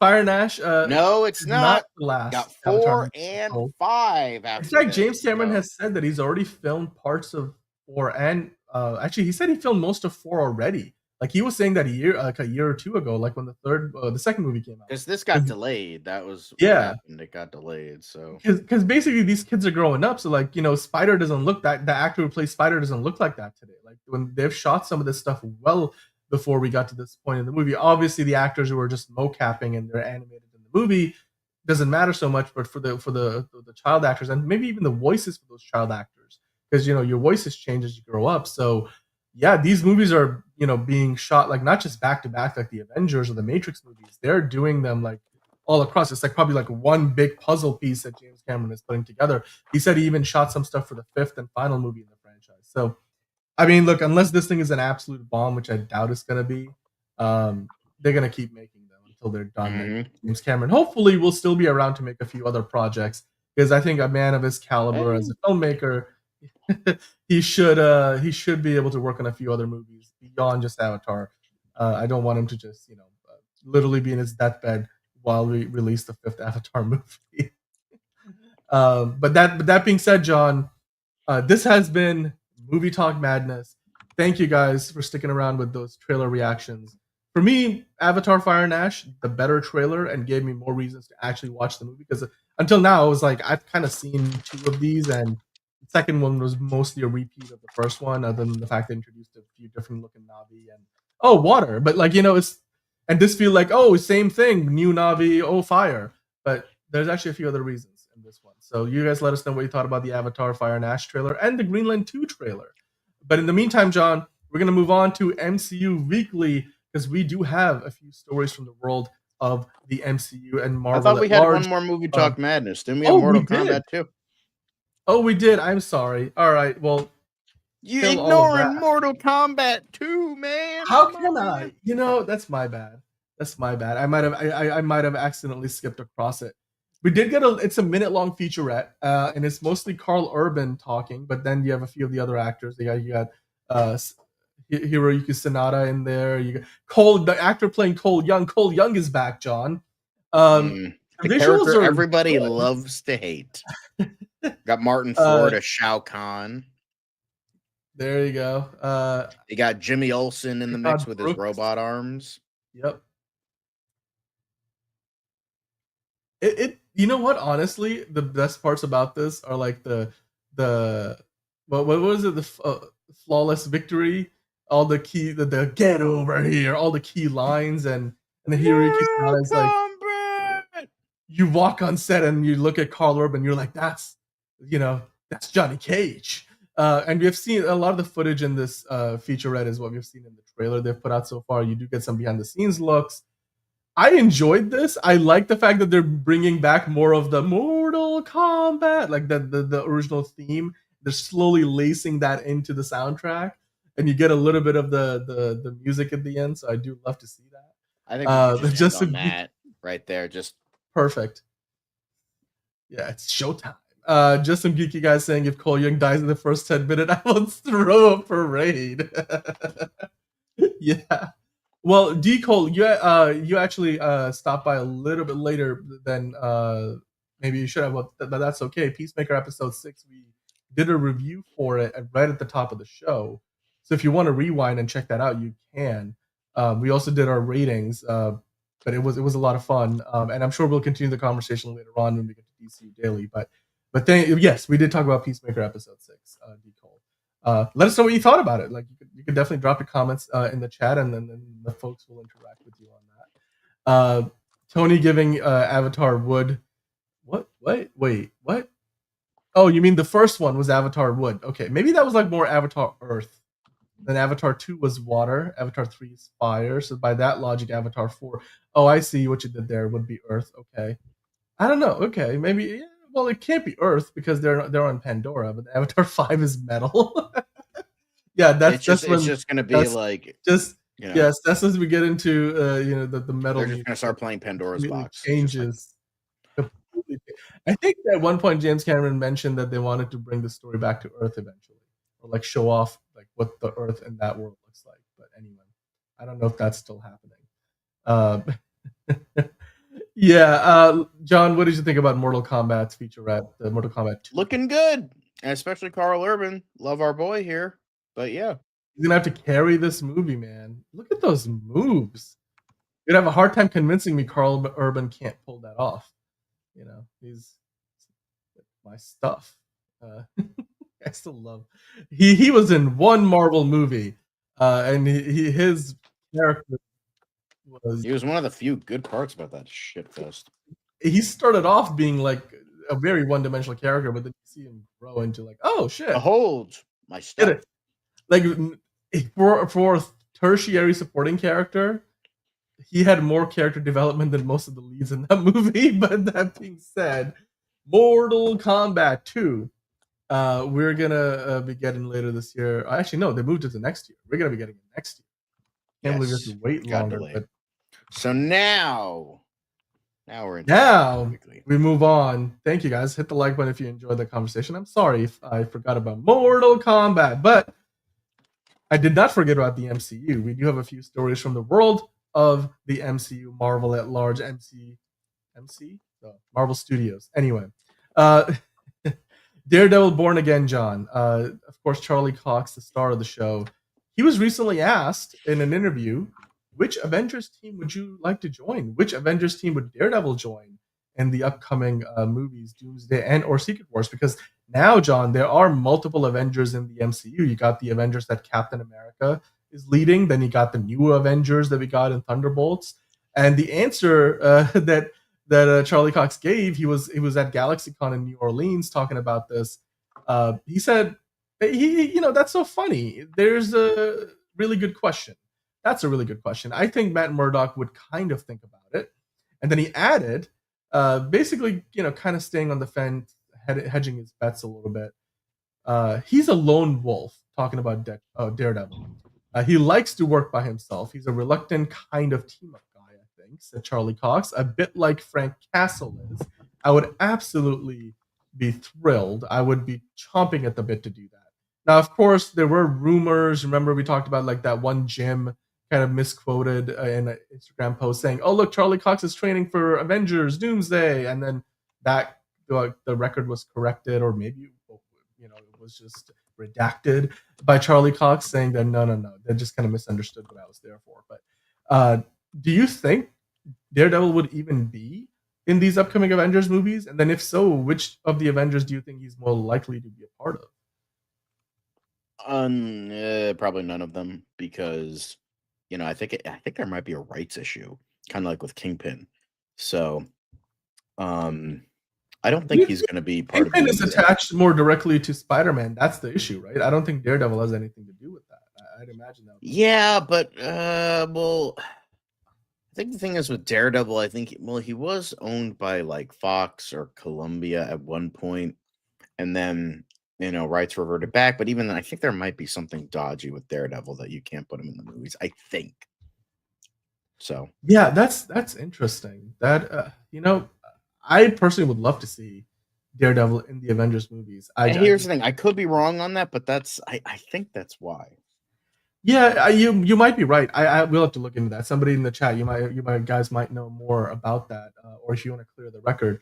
But it's fun. It's a fun thought exercise. Which of the Avengers teams would Daredevil join up with? I mean, you can even ask Doctor Strange about that. Like, he's technically not an Avenger. That's at least what Benedict Cumberbatch would tell you. But John, as Tony was mentioning in the chat, Beyond the Spider-Verse got moved. That's right. Spider-Man Beyond the Spider-Verse has jumped forward. So it's not being moved back for once. It's actually jumping forward to Father's Day weekend 2027. And you might be like, oh, yes, we're getting it a lot sooner. Well, it's only 1 week sooner than before. It's now coming out June 18, 2027 instead of June 25th. John, are you excited about this? We know that Supergirl is coming around the same time next year. And then in 2027, it's going to be a packed year yet again. We got Man of Tomorrow on the way that summer. So now we know Beyond the Spider-Verse is coming out a week sooner on June 18th. By the way, hello, Anthony. What do you think about this move? It's only 1 week. Does it have a big effect on other movies that summer? I don't think so. Do you think this will be fine? I personally don't think so. I think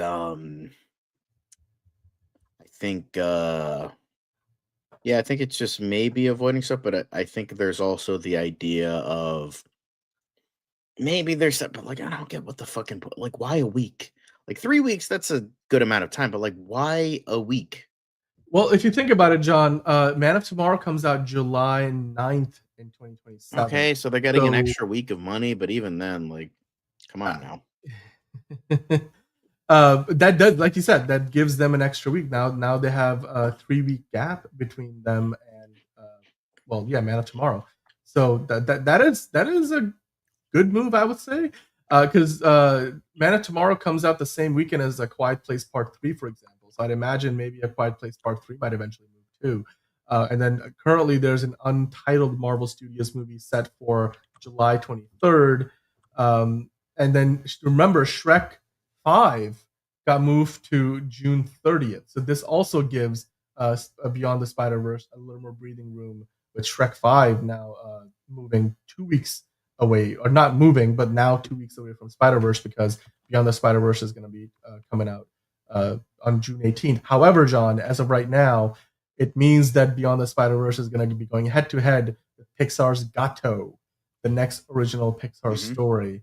And then the week before that, How to Train Your Dragon 2, the live-action remake, How to Train Your Dragon 2, comes out on June 11th. And then Star Wars Starfighter comes out May 28th. And The Legend of Zelda comes out May 7th. So it's going to be a packed summer. But, I mean, by making this move while they're going head-to-head with Gato, they will give themselves a 2 week break from Shrek 5. And then they will give themselves an extra week, 3 weeks total from Man of Tomorrow coming out. So that, to me, is probably the reason why they did this. It just gives them a little more room to breathe, although it does put them head-to-head with a Pixar movie. Then again, I would imagine that this would be a really good test of which animation style, like who is the genre-defining, company right now. That's true. The Spider-Verse movies have changed the game, and Sony has kind of taken the lead. Pixar movies have been very uneven, and even, both other studios have tried to copy the style of those Spider-Verse movies, less of that Pixar look. And if you get to see a Pixar movie go head to head with the Spider-Verse movie, that will be very, very interesting to see. And we'll go through the dates in a little more detail later on. But John, as Tony was asking about this here, like I mentioned, Man of Tomorrow comes out July 9th. Shrek 5 comes out June 30th. So those are a couple of the movies that will be following Spider-Verse. Do you think by moving back a week, or moving forward a week, I should say, Spider-Verse is setting itself up for success or failure? I don't know. I think with Beyond the, I mean, the thing is, I feel like Spider-Verse has more goodwill than Superman right now, because Superman is still like in this weird place where it's like you have a bunch of Snyder cultists and just people who just think they know the character and then hate the character but think this is like a poor representation of the character. So Superman is still in this weird place. Personally, I don't think there's going to be a Dark Knight effect with Man of Tomorrow. I think it'll get more money. I don't think it'll hit $1 billion, especially in this day and age. Especially Well, the with last movie made like 600 million. I don't think it's gonna jump too high. It's not gonna. No, jump I think maybe 800, but even that's being kind. So, with Beyond the Spider-Verse, meanwhile, Into the Spider-Verse, beloved. Across Spider-Verse, considered even better. So, Beyond the Spider-Verse, I think it's set up to. I don't think it'll make I don't know what the other two movies made, but I don't think it'll make $1 billion, especially Well, the last one made like 600 some odd million. I think. So yeah, I think this one might make 700 to 800, but I don't think it's going to crack $1 billion. But I think there's more goodwill towards Spider-Man, especially this version of Spider-Man. So there's that. Yeah. Well, Shrek is not a Disney movie, Anthony. Shrek is a DreamWorks movie, which makes it a Universal picture, if I remember correctly. Yeah, it's not a Disney thing. Yeah, but as far as the schedule, John, I think if you are able to, let's go to like first showing. I think I just sent you the link there. We can take a quick look at the visual calendar so far, where all the movies land in terms of release dates for 2027. Is it this? Wait, just some geeky guys but I'm confused. I thought the Gunn fanatics said Superman was going to make $1 billion because the trailer broke records. Well, look, the trailer did really well, and the movie did really well, but it's that thing of, Superman, I think has done a lot of work to rehabilitate the IP, and Man of Tomorrow stands to make a lot more money because there's a lot of positive momentum behind DC Studios, and hopefully the projects that come out in between now and Man of Tomorrow will only help that cause. I personally think Man of Tomorrow will make more money than Spider-Verse, so I don't think this is necessarily. I don't know. It's just like after Superman kind of was below expectation. Because here's the thing: I think the international market, we were not prepared for the underwhelming international market, because I think if the international market was what was predicted, it would have, because F1 is really well known internationally. So hence why it got $400 to $500 million overseas. And that's the entire world. That's not okay. So remind me again, for domestic, is it just US or is it US and Canada? It's US and Canada. Yeah. Okay. So US and Canada, that's big, but not like the vast majority of the world. The vast majority of the world, of course, is going to go see an F1 movie, and all those people going to see F1. So yeah, of course, that's going to make more money. And plus, you also have some people that are interested in Brad Pitt. So I'm not saying star power is a thing anymore, because it's not, but there are some people who are like, oh, Brad Pitt, I'll go see this. Or people like, oh, Joseph Kosinski, I remember that guy from Top Gun Maverick. Oh, I'll go see this. But for the most part, I think there is that as well. So I think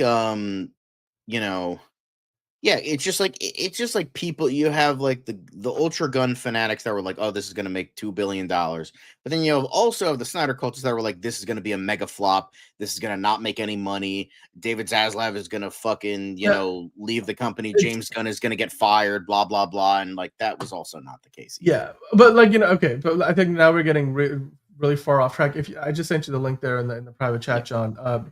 I think just talking about, again, 2027, I think Beyond the Spider-Verse, the thinking behind them moving it forward a week, they're going directly against Gato unless they expect Pixar to move that release date, like Disney to move that release date.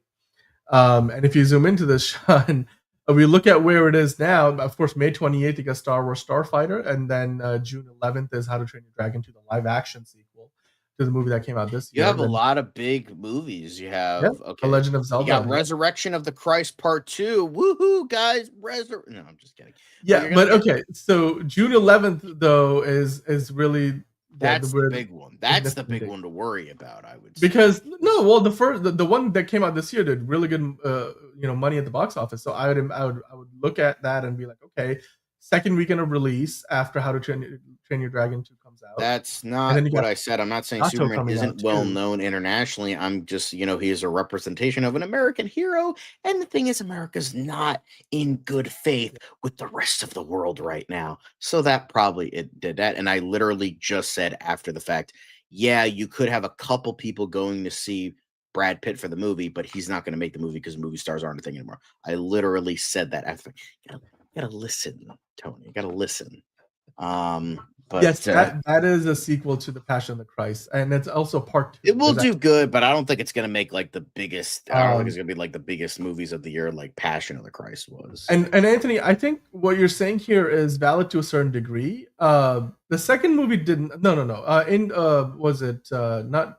Is it Into the Spider Verse? No, what was the second movie in the Spider Verse trilogy? What was the last one that just came out? I think it did like 600 some odd million. It did not do 900 million. So I don't think Beyond the Spider Verse is going to make $1 billion necessarily. It's gonna be good, hopefully good, and then if it is good, Across the Spider Verse is what it was called. Um, if it's good, I think it stands to probably make 700-800 million. I don't think it's going to make 900 million. The last one, Across the Spider Verse, made 690.5. So if you're gonna build on that, then maybe you can do 750, 800, 900 would be really good, and that's like the icing on top. Like going well beyond. Thank you, Tony. Yes, Across the Spider Verse.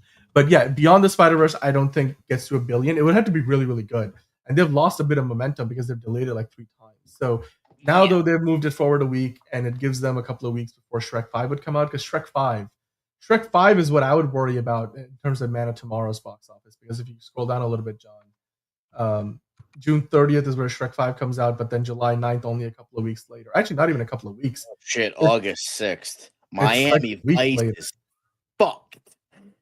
By Bluey. Bad Fairies is also that's actually a Warner Brothers animated movie. Honestly, I'd watch the movie if that were the By Tommy Gunn.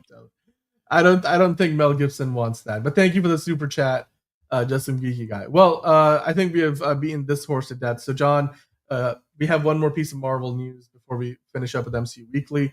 You guys let us know in the comments what you think about Beyond the Spider-Verse moving forward a week, for once, actually not moving the movie back. They've moved it forward by just 1 week. It puts them head-to-head with Pixar Gato, but it also takes them a little further away from Shrek 5.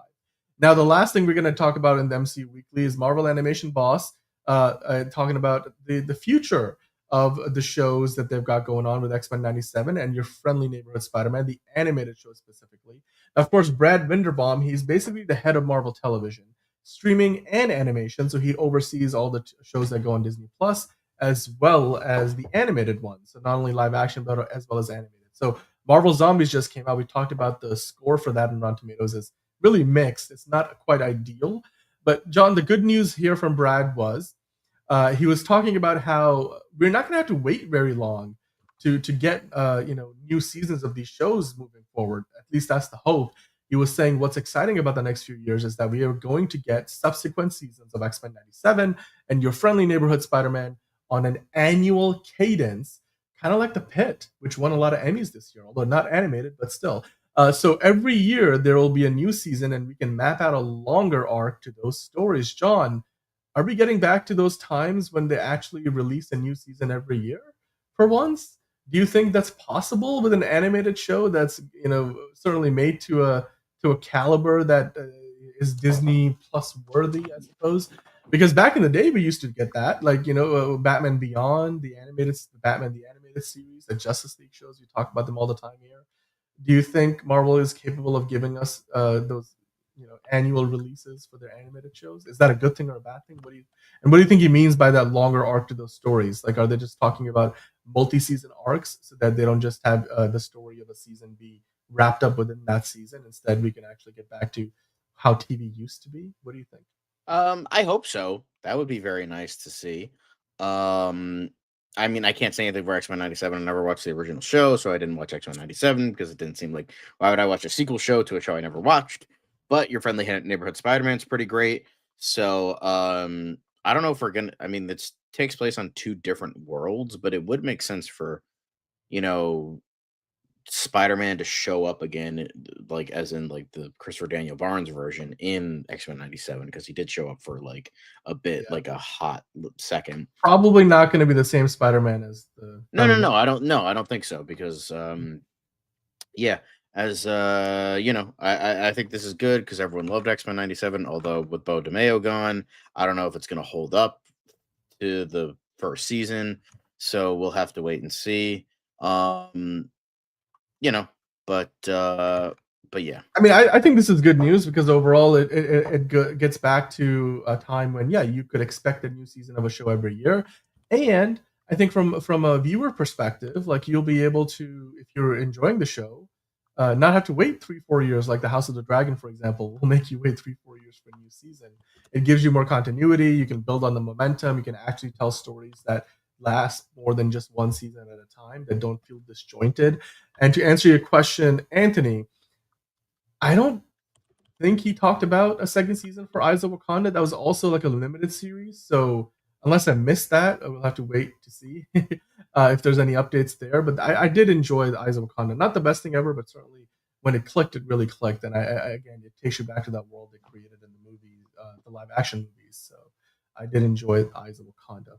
Yeah, waiting 3 years for TV shows, Tony Randall, definitely does not help. Because, yeah, like when we were watching the new season of Severance earlier this year, Fiona and I were like, do we need to do a recap? Because there's a lot of shit we don't remember, especially for a show where you have to like pay attention to every little detail. So they gotta like make these things come out a little bit faster. I know like the strikes caused a few things to get delayed, but like moving forward, like they gotta find a way to do this in a way that's much more sustainable. But you guys let us know in the comments down below what you think about all of that Marvel news, John, because now we get to the fun part of the show where you get to rant a lot more. That's right. We're going to get into hot take debate. Quite simply, give us your hot take. We dare you, because John, well, he's about to go off. Well, Who is that? Retarded. Retired. I'm already in the void. I'm not trying to get canceled again. I don't like you. And when you take on the responsibility, great power will come. Chicks dig the car. This is why Superman works alone. Black rubber. Ooh, you nasty, mon beauté rouge. Les éléments de ton relais, hein? Not a single word. You bring your scarred psyche. I'm about to make a name for myself here. 1A! 1A!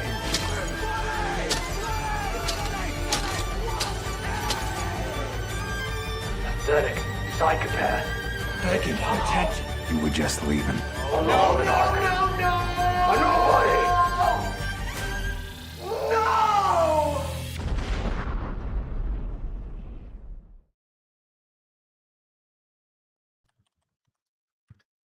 Hot takes time. mm-hmm. You were saying something there before, John. Sorry. Tony No. You did. It's fine. No. I'm not saying anything. But yeah, hot take debate. I mean, you're about to be, I hope, because we got hot takes. You guys. Well, I was just saying, like, I'm probably not going to get like super angry because it's 1 a.m. and there's people sleeping. That's all good. It's all good. But on top hey, of the fact I'm a little tired, so yeah. Well, hey, hot take debate is back. It was so good yesterday. It was back by popular demand. There is a post on the community post section on the channel here on YouTube, so you guys can go there and put in your hot take in the comments, because these are your hot takes that we're talking about today. So let's get things started here, John. How did that get put up again? There we go. We fixed that there. You put him up, we knock him down. It's time for a hot take debate. John, the very first hot take we got comes to us from Ron, who I think is still watching here, saying, I like Val Kilmer's Batman a lot more than Michael Keaton's. He was the best Batman actor pre-Batman Begins. Yeah, pretty much. I mean, here's the thing. I'm just going to say this. Even if people prefer Michael Keaton, which is fine, and the man's a very good actor. However, if we're talking about capabilities as an actor and the range and all that, Val Kilmer was the best out of the three. No holds barred. Like, that was Michael Keaton might be considered the best Batman, but Val Kilmer was truly the best actor to have played the character.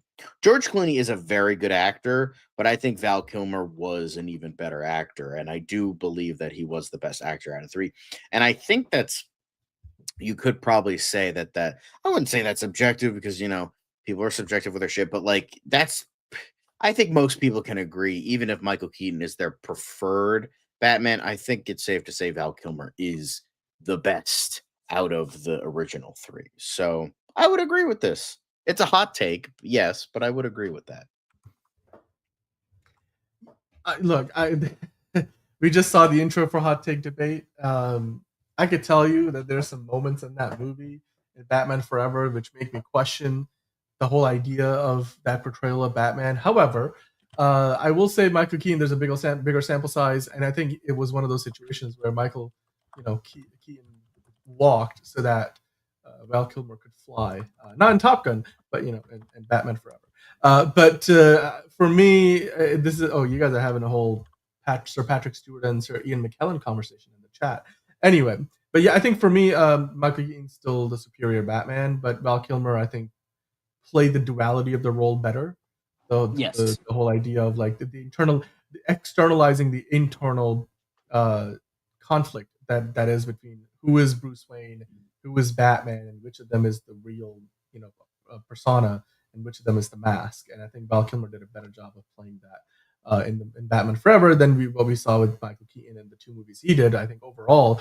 But we also had Robin in Batman Forever, and you had the stories a little hokey by today's standards, but they're not the best Batman movies ever made. But two good portrayals. Anyway, moving on to the next hot take, John. This comes to us from D Ross 1984, aka Manos Time, saying Oppenheimer is not that good. I'm pretty sure I responded to this saying, "Take those dirty words out of your mouth. How dare you? Oppenheimer is amazing. It's amazing. Like, it's genuinely one of those cases where, like, it's just like Nolan and Tarantino, two very different ways of doing it, just have a certain way of just making conversations the most interesting and dramatic things in the world. Like with how Nolan does it, he makes it feel like every single syllable is like the weight of the world is on every single second of this conversation. Mainly in Oppenheimer, with other stuff too, like Inception and Dark Knight and all that stuff. But I feel like, especially with Oppenheimer, literally the fate of the world is on this man and what he does with the Manhattan Project. Remember, there was the whole thing of like they thought that there was a theory that once they set off this reaction, the fission reaction, that it's a runaway reaction, that it might set the whole world on fire. And scientists just didn't know because experimentally they hadn't done it before. And like thankfully it didn't.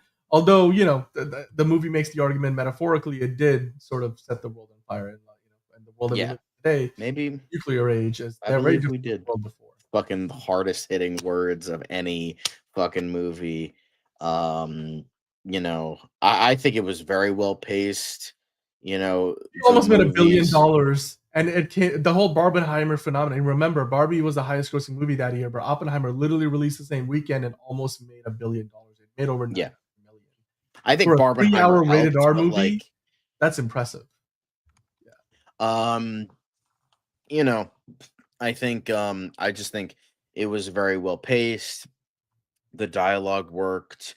I was so intrigued with all these characters. It's just like Nolan just found a way to just, fate of the world of every conversation, even the smaller ones, like when he was getting reprimanded by the government in those scenes. Just character assassination by the government. You had all that, and then Quentin Tarantino is just like, the way he writes dialogue is just also amazing. It's just like he just finds a way to just make it so interesting. Nolan and Nolan Tarantino, two very different filmmakers, but both are like experts on how to film dialogue, just making it so engaging and interesting to watch.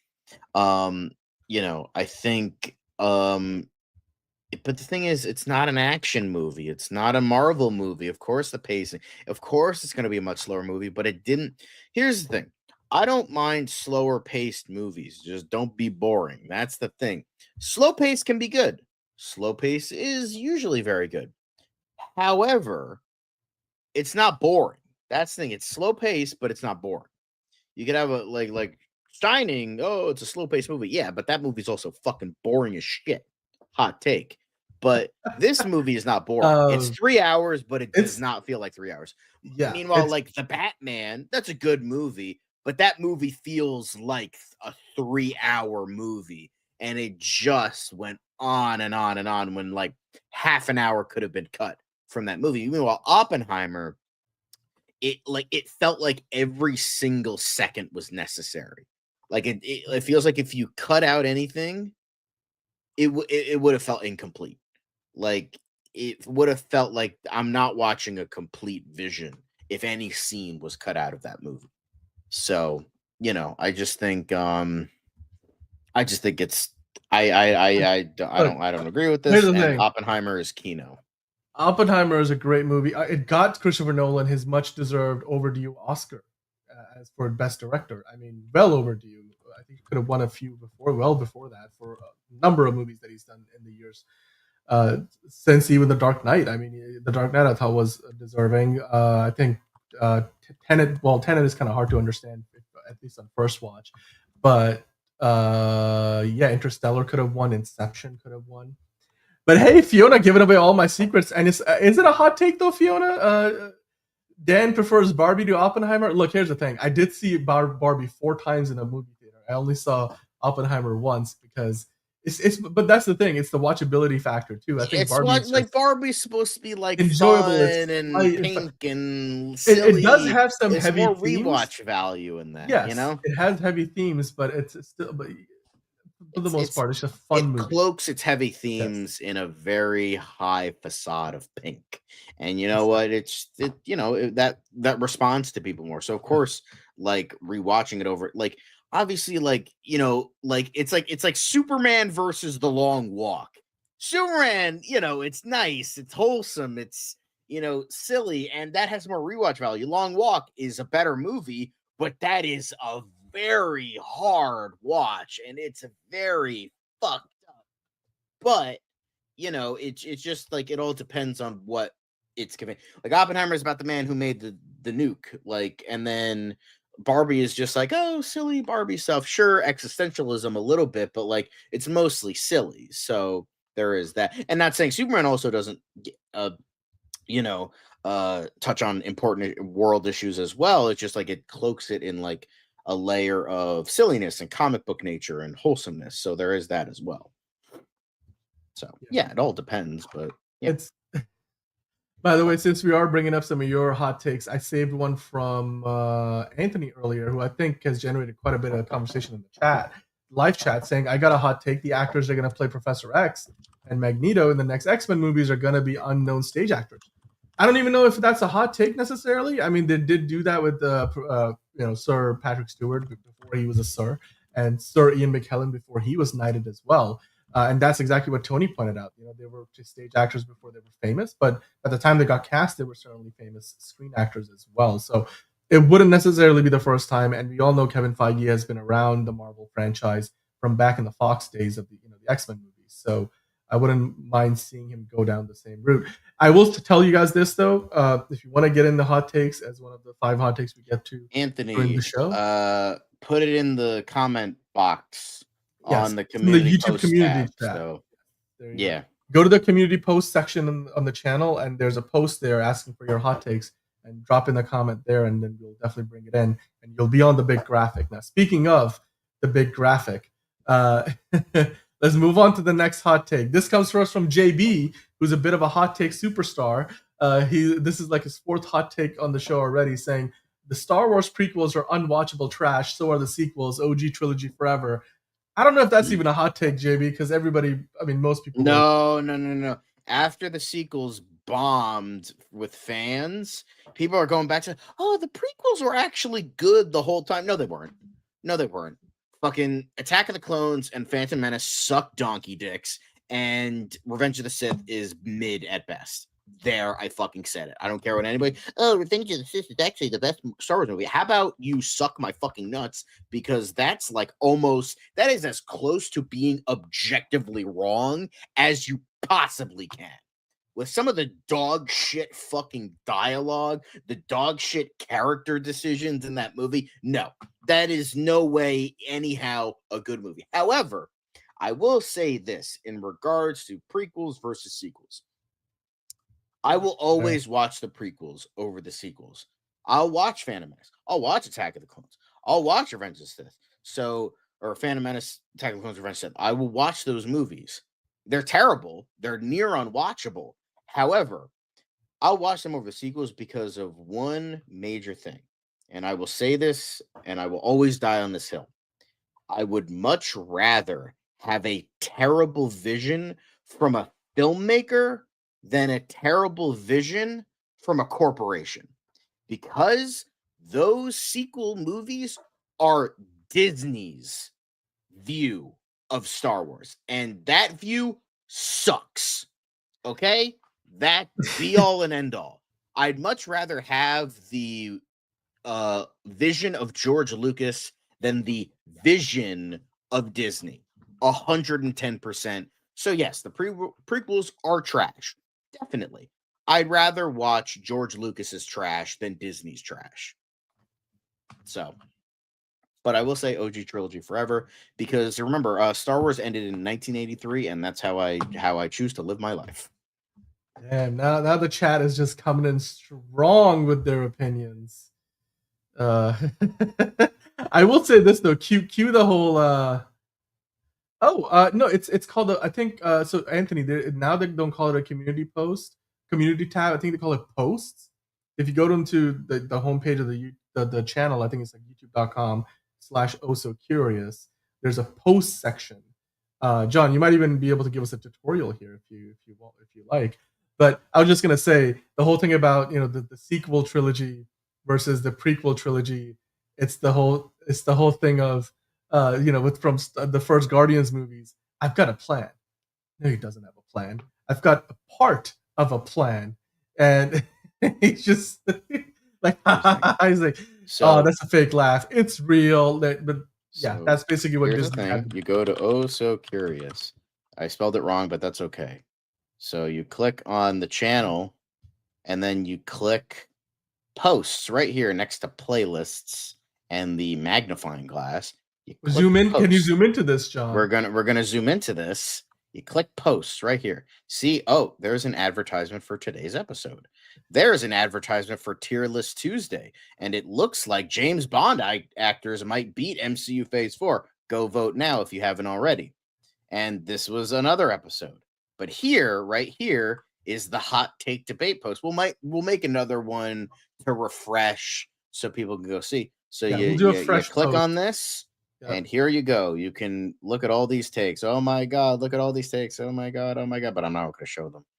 But yes. Yuna's only seen the first 3 Star Wars movies that came out, the original trilogy of movies. So yes, here we go. Go click on this. So if you want to deliver a hot take, you can't do it in the chat. Well, you can do it in the chat, but we're not going to read it. You have to put it on the hot take debate of the 2 lovely men kissing. And it's made with AI, Dan. How dare They're not kissing. Okay, but here's the thing. The reason why it's made with AI, by the way, it's actually not that bad, is because I had to do this off of a mobile device, and at the time I did not have access to the tools that I usually use to design our graphics. So it was a temporary solution, but I think we came up with a nice logo there, so we're sticking with it. AI is not all bad as long as you use it as a tool for limited purposes. It can do some good shit. So anyway, speaking of good shit, JB with another hot take: Temple of Doom is the best indie film, John. The second Indiana Jones film, which is a prequel to the original Raiders of the Lost Ark. JB thinks that's the best Indiana Jones movie. What do you think? I will say I don't think it's the best indie movie, but I think it's underrated. I think because everyone is like 1 and 3 are the only good ones. Temple of Doom and Kingdom of the Crystal Skull suck. And well, everyone thinks Dial of Destiny sucks, so fuck that movie, but we don't talk about that. So with this, I don't think it's the best indie film. I think Last Crusade is the best. That got Indiana Jones like perfectly. You had Sean Connery in there.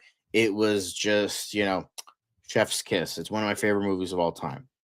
But Temple of Doom had a certain like edge, a certain level of darkness to it that was not really in Last Crusade, which I can see why some people would appreciate it, but I know people don't really like Willie in that movie. They find her to be terribly annoying, and the only reason she was in that was because she was bumping uglies with the director. So I can see why somebody, but I feel like that's the only real flaw of that movie is like Willie. Yeah, she's annoying, but like honestly, I think it's a banger. I think honestly, I'm gonna say this: the first 4 indie movies are a banger. I think Kingdom of the Crystal Skull the weakest of those 4 movies, but it's not that bad. It's not great.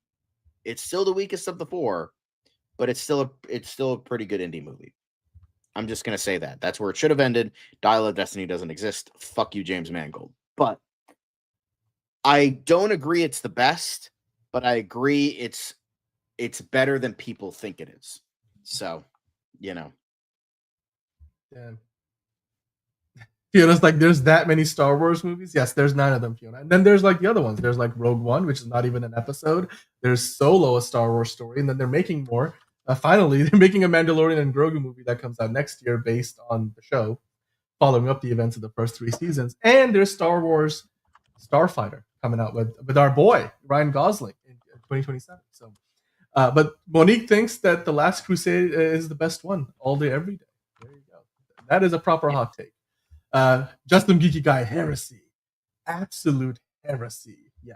Well, that one will divide fans. Yeah. That graph, also, that Short hot take Round graphic is giving us stuff. is one of the best things to come out of the original trilogy. So anybody who disagrees can eat my fist and lick my balls because Kehu Kwan is our favorite boy. So calm down. Oh my God, John. Come on, man. Holy cow. Well, I mean, Steven Spielberg didn't direct Goonies, but he did produce it. So there is that. But yeah. Exactly. You know what, though? I'm going to change the graphic, all right? I'm not going to use the 2 guys' faces. It's like John Cena and The Rock in the intro where it's just we're like... not. Okay, tell me you're not. You don't know anything about professional wrestling because that kind of face But it looks like they're about to kiss. No, they're not. Liz agrees with me. Yeah, what happens right after that moment is John Cena gets the rock bottom, and then the Rock, gets his ass beat by the Undertaker after the lights come out and come back. Blah blah blah blah blah. Calm down, guys. Get off my ass. No, stop kissing it. Okay, so Anthony, you posted a hot take in the comments, and we're gonna go grab that. And Liz is on tomorrow's show, so we got one of your hot takes earlier. We're gonna bring in your other hot take that you just posted in the comment section tomorrow on the show because we've got the 5 big ones for the show so already. Speaking of which, John, this is the last of those 5 hot takes for today's segment, which is clearly a really popular segment. I'm glad this is working out. Yes. Yeah, you could say the rock bottomed. Bend over, daddy. The hierarchy is about to change. Well, maybe I don't know. I haven't seen the Smashing Machine. Maybe that is a preview of that movie. Well, maybe there's a different kind of smashing in that movie. But figure drawing for the last one saying it was actually good that Jimmy Kimmel was temporarily suspended. Speaking in hindsight, he came back blasted / humiliated the current admin with the world watching, and now it'll be at least a bit harder for who to bully networks like that again. Well, one can only hope, but I can kind of see this. I don't think he should have been suspended at all, but I get it to bring who down a peg. Yeah. So I get it, but I don't totally agree with it. Yeah, he who shall not be named is still, look, now he's like asking people to get fired and calling it a conspiracy because he tripped up on a freaking escalator at the UN. So he who shall not be named will go after just about anyone who is perceived to have done some wrong to him, including a certain someone that he just got indicted today. So let's not get into that because as far as this goes, however, the fact that we talked about that Disney getting sued by their own shareholders because billions of dollars are wiped off the Disney stock price because of the events of the past week. Anytime money is involved, look, there was a financially motivating decision to take Jimmy Kimmel off the air because Tech9 and Nexstar were like, we're not going to air your show. We're going to preempt it because we don't agree with what was said on the show, which was I think, just overblown. But the $6 billion deal that was the reason for Jimmy Kimmel actually being thrown off the air for a week was basically about the same amount of money that Disney lost in shareholder and stock value. And so now they're getting sued, potentially paying out more money. So lesson learned, I think in the future, companies will think at least a lot harder about doing something like this. And quite frankly, on ethical and moral grounds alone, here's the thing. If you let a bully come after you and bully you, yeah, no, wrestling totally is. I love the... I don't know if you guys are old enough. Ladies and gents, remember, there is nothing gayer than a group of straight men, and there's nothing gayer than men's sports. 100%. Football and wrestling, gayest things on planet. I will stand by, this is maybe a hot take, football and wrestling is gayer than gay sex. 110%. I'm just gonna give you guys 3 words. Go on YouTube and look for a mud pool match from back in the day on Raw and mostly on SmackDown. If you talk about queer coded, those were the times. It's definitely not the kind of thing WWE does anymore, and definitely for the right reasons. But anyway, moving on. And yeah, Dark Lead Eric, it's always been campy. It always will be campy. That's part of the fun. But as far as the whole thing about if you let a bully you, and you let them have their day, they'll keep coming back for more. And that's basically what this was. And I think the companies involved in this have learned a lesson, and hopefully Disney does not do this kind of thing again, or at least consider their options a little bit, bit more carefully before they make a decision, such as yanking Jimmy Kimmel off the air for a week. But hey, you know what? We're gonna move on.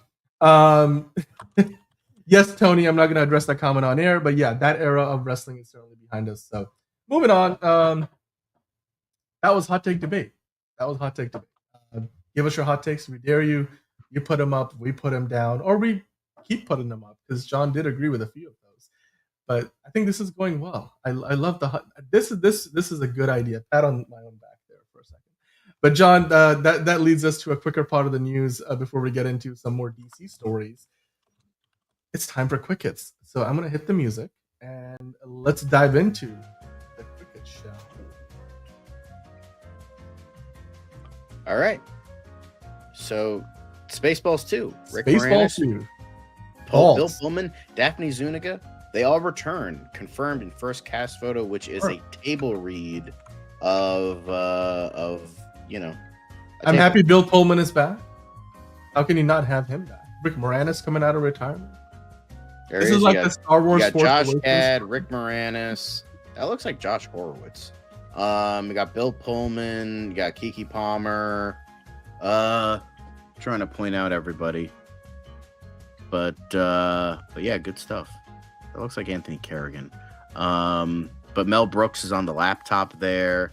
But yeah, whole bunch of people. Good stuff. I don't have a ton of hope for this. I want it to be good, but I'm a little nervous.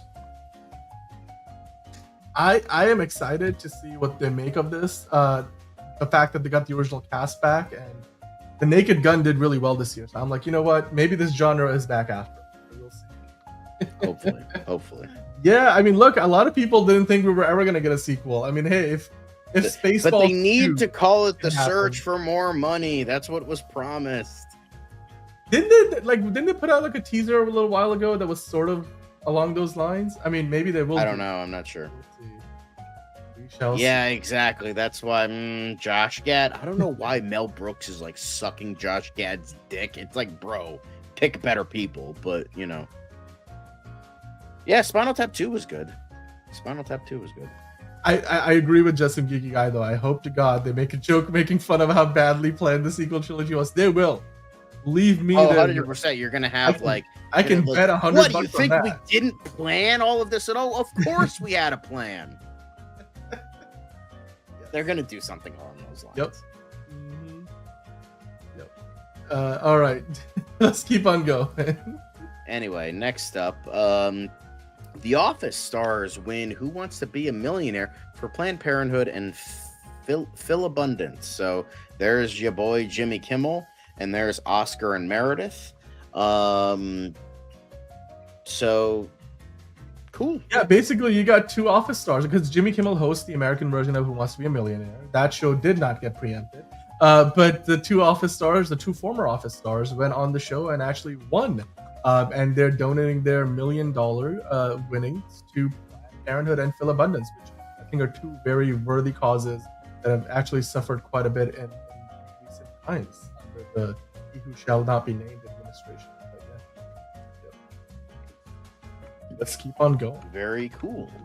And then here we go. Pokemon formally responds to the Department of Homeland Security's use of Ash Ketchum and Pokemon series theme tune. So they were saying permission was not granted. If you go to the permission was not granted for the use of the intellectual property. So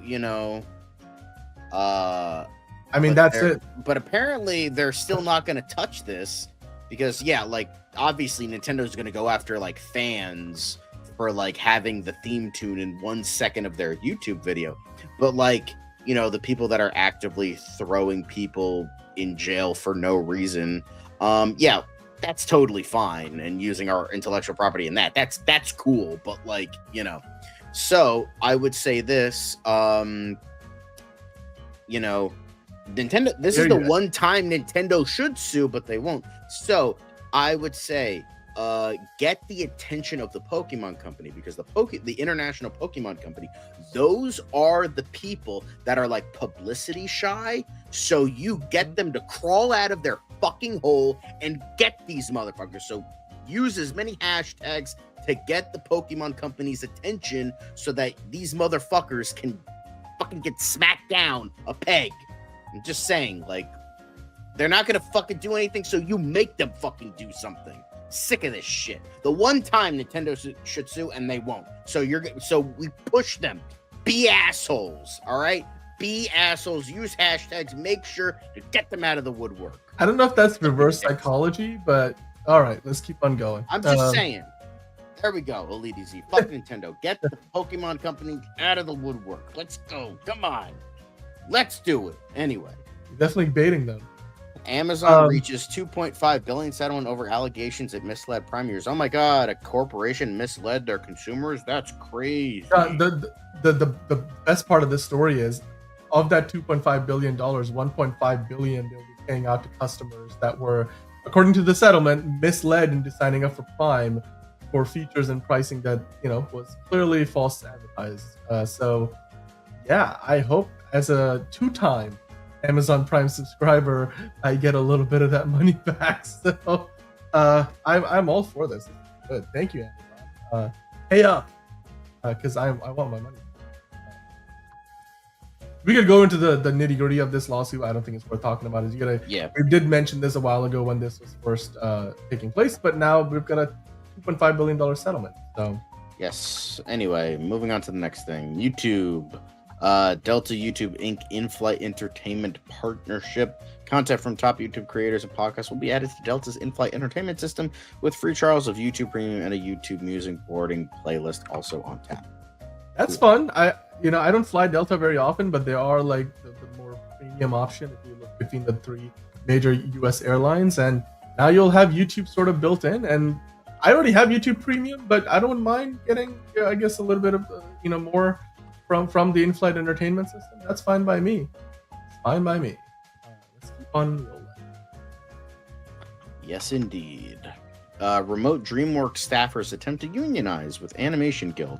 Around 75 people who work on LA-based projects are endeavoring to join IATSE. Obviously, I'm not going to say the entire name. Local, in order to regain the same healthcare, retirement plans, and protections my coworkers enjoy, says one staffer. It's pretty much well known that CGI VFX animation artists are not unionized right now. So any way you can, to get this back. And that's actually, a lot of people have said, conspiracy theories maybe, that the reason that a lot of these companies, sure, there was a popularity in CGI art, but remember, CGI artists are not unionized. Yet 2D animation artists are unionized. So there was the switch to CGI so that they didn't have to pay them as much, and thus the switch. So more people that can get, more CGI artists that can get unionized, Good for I you mean, this guys. is also good because, like, if you're a remote staffer, like, they're been saying we should be part of the same union as the people who work on site, because otherwise we're being, treated differently, and we want the same protections. Because it's not just about like things like, oh yeah, you're in a different state. It's about healthcare, retirement plans, all the other protections around like working hours and stuff. So I hope this works out. I mean, unions are there to protect the worker in environments where in the entertainment industry it's rife with stories and instances where people are taken advantage of. So I agree here with the sentiment, and I hope it works out. Fiona, by the way, saying that, hey, you know what? Now with that Delta Airlines and YouTube partnership, John, you could watch Also Curious. You could watch this show live in the air if you're flying Delta. So that is amazing. I don't know why you would want to, but sure. John, seriously? Come on. Yes, you would want to. I have in the past flown, and when I'm not on the show, I have turned on YouTube. I'm just kidding. It's just I have to watch it on my phone, but like now you can see it within their, like, if they're in-flight screens that they have behind the seats. So, anyway. Yes. Anyway, next thing. Fun to go. Harry Potter star Emma Watson strikes conciliatory tone amid J.K. Rowling rift. There's just no world in which I could ever cancel her, which is fair. So she essentially was saying, like, she doesn't agree with her. She has spoken out against her. However, she would never cancel her and is willing to have a conversation and a discussion with her about what Rowling has been saying in the past couple of years, despite this. So very nice of Emma Watson to still, even though doing this thing you clearly don't agree with, but still willing to have a conversation about it. I think the way she said it was very, like, not diplomatic, but very well balanced take on the whole situation. It's just that thing of like, look, if it wasn't for J.K. Rowling, Emma Watson would not even have an acting career. Not necessarily not an acting career, but certainly not the success that she's had with her acting career. And she's talked about, like, she misses acting, but not, some of the, like, the promoting the movies and all the public promotion stuff, the tours and the TV appearances that you have to do. That's exactly. She said that, like, I would not be here without her. I would not have a career without her. So, she said, like, I owe her a lot. That's what Tom Felton was saying. Like, I owe her a lot. And so there doesn't, even though she disagrees with her on a lot of the viewpoints that J.K. Rowling has been controversial for. I will say this though. I mean, I this is one of those situations where for once somebody then just be like, oh yeah, fuck J.K. Rowling. Like, I think if more people are able to strike this kind of conciliatory tone, maybe the world wouldn't be as polarized. Maybe we can start to understand each other a little bit more and work towards understanding, right, and empathy. So anyway, that's how I took this. Right. Anyway, on to the next thing. Speaking of discussions, Pete Davidson defends Pedro Pascal from online trolls who say he's in everything. You've got to give someone time to adjust to that new level of fame.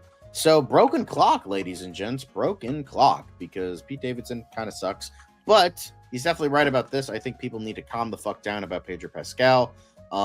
Yeah, he's in a lot of stuff, but you know what? He's a good, wholesome boy, and I think people need to calm down. So, yeah. Yeah, this is just completely on point. I saw this in all the big trades, and I'm so glad that Pete Davidson is out there, because he is somebody who has certainly been the focus of the ire of many people, as for good reasons and bad. He's been in the spotlight for a bit longer, than Pedro Pascal, and we've talked about it on the show. We've had Pete Davidson stories on Quick Hits. So we've talked also about how Pedro Pascal might, as a star, be a little overexposed these days in terms of just being in like seemingly every other movie. He does like 4 or 5 movies a year these days, which I'm like, look, as somebody who's that in demand, go get that bag. Like, get paid, do 5 movies a year. I love that he's supportive of the LGBTQ community. He's just a fun dude, seems like, to hang out with, and he's a good actor. I mean, he's not perfect. I think he could challenge himself a little bit more, although he's certainly done a wide variety of roles. My one thing is, like, dude, maybe shave the mustache a few times, and he's clearly not into the idea. Well, he didn't want to after how bad Maxwell Lord was. But I like Maxwell Lord. I didn't think the lack of mustache was the problem, quite frankly. But anyway, the script, the direction, the literally everything. But exactly. He's cool. Pete's cool. Good on Pete. Pedro was great on SNL 50. Thank you, Dark Lead. And I love how like I was posting about this on my personal Facebook, and my friend was like, "Well, he's not. Well, all the stuff he's in hasn't been popular because of him, and he's rarely in anything good." I'm like, "That's not the fucking point I'm trying to say here. It's just like people need to calm the fuck down about this dude, you know?" Yeah. Well, look, here's the thing. While he is not an actor who got famous on day one, he's been acting for a lot longer than we have known him for. But most people have known him for. So I think right now he's in the peak of his prime, and get it while you can, man. Get it while you can. Whether it's an SNL skit or a Mandalorian movie or doing more Avengers movies or Fantastic Four sequels, get it while you can. Because as actors know, it's rare that you get to be successful. That was funny. So good for Pedro's success. I mean, everybody can have their opinion about him, but give him some time. He like Pete said, maybe he's just not adjusted to this level of fame. Right. Next up, gross. The Witcher's Liam Hemsworth explains social media break after replacing Henry Cavill. Quite a bit of noise. Yeah, I mean, I agree. It's just there's a lot of hate, and I think some of it. I mean, I get it, but like, it's not Liam Hemsworth's fault that he, replaced this beloved actor who just wanted it to be like the books more. It's not his fault. It's definitely not his fault. But I don't think he's as capable of an actor. I think he's essentially a higher job because they just want someone to be like, do our lines and shut the fuck up. That's not his fault. He's just doesn't look he all that hired. bad though. Like I think he looks trailer, okay, but it's a hard act to follow. I think nobody's envious of the position he is in because A, Henry Cavill was beloved. B, Henry Cavill is great for the role, almost perfect for the role.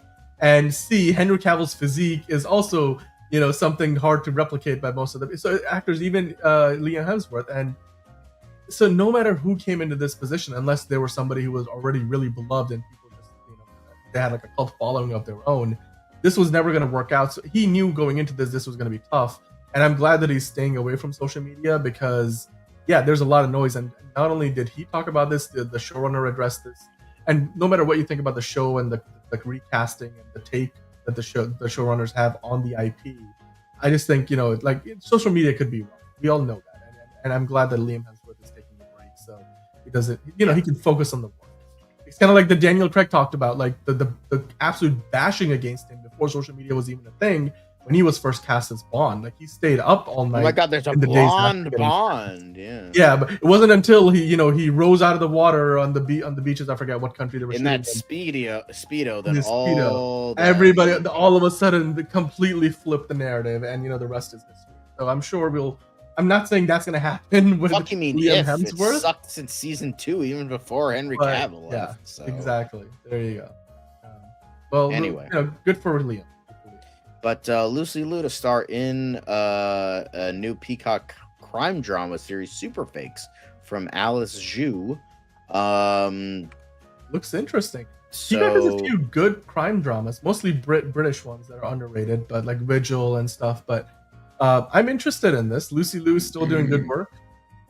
Sounds fun. Crime dramas are my kind of thing. So Peacock, here we come. Yes, very nice. And then last one we got is Yara Shahidi joins Jason Statham in Miramax's Not Just the Beekeeper, but the Beekeeper too. That's right. I've seen the first Beekeeper movie. I saw it literally a couple of months ago, and I'm going to be honest with you, it is exactly what I thought it would be, and I'm totally fine with it. Jason Statham is basically unbeatable, and he's kind of just playing himself for the most part, except, I love the parts where he's like, who told your name twice? Well, you're the one that ordered the fucking latte. Who the hell are you? I'm the barista. Printing money. And you know what? David Ayer making money too, because these are exactly the kind of movies that David Ayer should keep on making, because, yeah, I mean, you know what? It's cashing checks. Walk around the floor, not on the floor. Who you talk? Who do you think you are? I'm the janitor. It's like, I totally do not fuck somebody up with that mop. It is copy paste Statham, but I'm like, this is fine. In an era like where action stars aren't really a thing anymore, Jason Statham might be one of those guys like where literally it's like, I just want to go see Jason Statham kick some ass. He's a beekeeper. Fine, okay, give him a bare bones backstory. I get it, I believe it. It's cool. Let's get on to the part where he starts like literally dropping dudes and racking up a body count, because he certainly does a lot of that in the first one. So I can't wait for the second movie. I want to see if The Working Man gets a sequel too. Remember, there's like a whole series of books. I mean, it's based on a series of books. Yes. So that's what. Yeah, exactly. Yes, I want to see a lot more Jason Statham movies like this. Because John, what is he? Who is he? He's the beekeeper. Yes, exactly.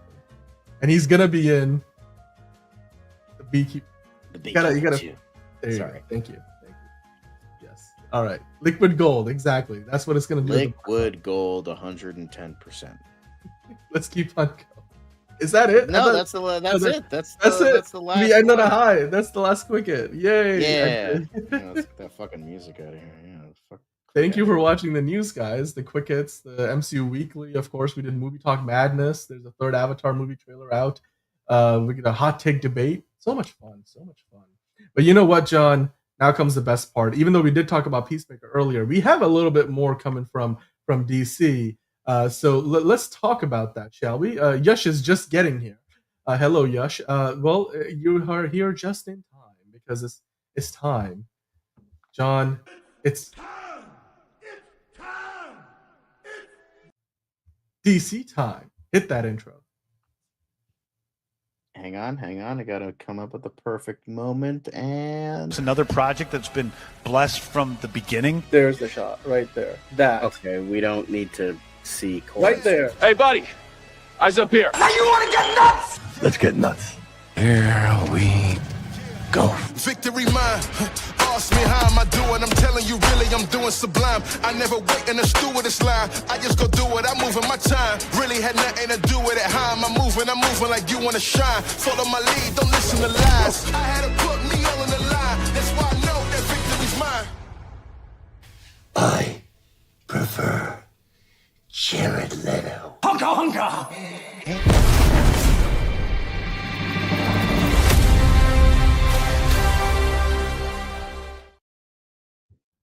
All right. Oh, wait, hold on. It's DC time, John. It's time for DC. It is 100% DC time. Yeah, baby, let's go. For the 50,000th time that we have said it, I hope you guys believe that it is truly that time. It is truly the DCest of the times. The DCest of the time. A lot of talk about DC time, John. We mentioned Peacemaker, season 2, episode 6, which really dropped all the big twist. Seemingly also made the big cameo. For all we know, maybe that wasn't the big. I'm waiting for the moment that James Gunn goes on social media and being like, that wasn't the really big cameo, because I'm like, it was only episode 6 and there's still 2 more episodes to go. But yeah, DC time, aka what did James do today? Speaking of which, John, James Gunn did do something, and that's what we're going to talk about. And by the way, the podcast for the newest Peacemaker episode dropped 3 hours ago, so also go watch that. So go check that out. We might be talking about that tomorrow, but as of right now, John, we're talking a little bit more about the Superman director's commentary that's on the Blu-ray that came out this week. And James Gunn actually addressed one of the biggest unanswered questions you didn't know you had. This photo is really pertinent. As you can see here, Metamorpho is sitting on something. We might have thought that was like a stool or some kind of seat, like maybe the toilet or something, so people can go to the bathroom. But John, that is actually the John, as they call it. And James Gunn, believe it or not, thought that one through, because they were like, you know what? If they got prisoners in these cells, don't usually prison cells have a place for them to go? What about this one? I mean, it would only make sense.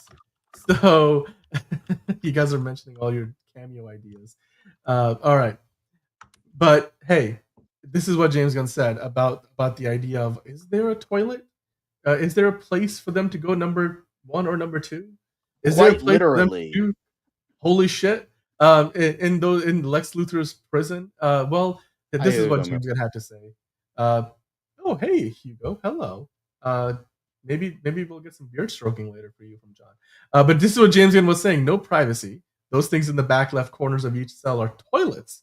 Into the bottom of the and then he was saying, look, of how the prisoners go to the bathroom before elaborating on where the waste goes, he said, look, all that shit goes into the bottom of the toilet.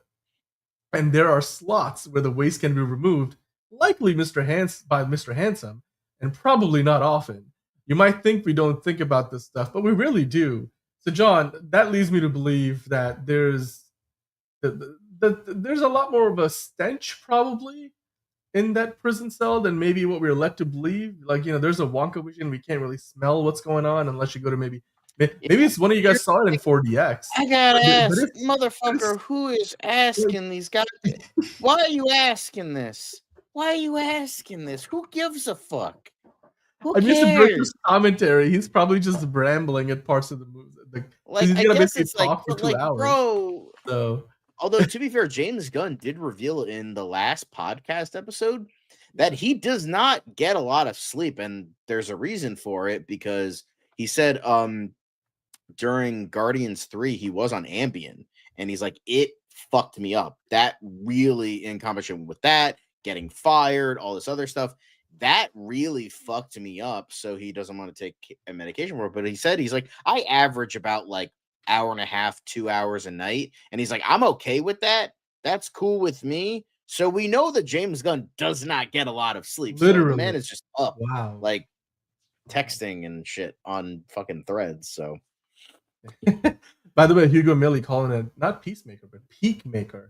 DCU 10 out of 10 so far. We did talk about Peacemaker at the top of the show, like John was mentioning. So be kind of rewind and check out our review of Peacemaker season 2, episode 6. Cheap plug, don't care. Moving on. Bane will break you saying, hope he washed those hands before he touched Superman. Metamorpho's been a little sloppy.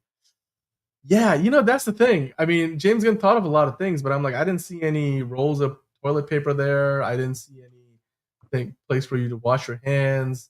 No hand sanitizer. I do wonder. I mean, he's practically wearing boxers, but I'm like, how does he wipe his ass? Anyway, talking about toilets for him on Threads. That's probably what James Gunn will be doing eventually when he's asked about some Easter egg questions and he does an AMA in the middle of the night. Wouldn't put it past him. Like you said, John, he doesn't sleep very often. So let's get to the next thing, though, because now that we've addressed that Easter egg, which most people think was Easter egg, let's talk about the next thing, shall we? Not much to get through in DCU Daily today, but this one I think is a great way to end our show today. Remember, John, when they released Superman on digital on HBO Max, they had one of those new crypto short films attached to it. And now, because we know there were going to be 4, that's what James Gunn mentioned. So now, according to this article here from superherohype.com, we're getting the second crypto short called Crypto Saves the Day Halloween Haunt. And that might give away a little bit of, when it might be coming out. That's right. It's coming out Wednesday, October 1st, right at the beginning of the month that leads us into Halloween. So the next crypto short, which, by the way, the first one, I thought they were going to do the CGI crypto, like from the movie, like 3D and everything. And, photoreal live action crypto. But the first one was definitely just like 2D animation. It was fun, but it was, I don't know, maybe it was just my expectation was a bit higher. So, John, what do you think about this? October 1st, will you be watching it literally next week? And second crypto short film. It's animated, it's 3D animation, it's second of 4. Are you looking forward to it? yeah, crypto, Halloween, horror, haunting. I enjoy it. Tony's like, should have just put on a DVD as an extra. Well, I think this is going to be streaming on HBO Max, right? That's where these are coming out. So is that what, John? If you scroll down in the article, well, I think it's on HBO Max, but I remember watching.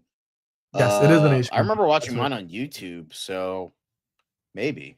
Oh, well, I'm sure because the first one was in the Blu-ray, so that's why somebody probably ripped it off the Blu-ray and put it on YouTube. But it is on HBO Max. So yeah, and Dark Elite Eric saying it's 2D animated because they don't have I Am Groot money. Yeah, that's true. I mean, because that's a comparison. Remember, they did that whole series of shorts with the Baby Groot back in the day. So there's that. And exactly, MTG. I thought those were going to be CGI crypto shorts too.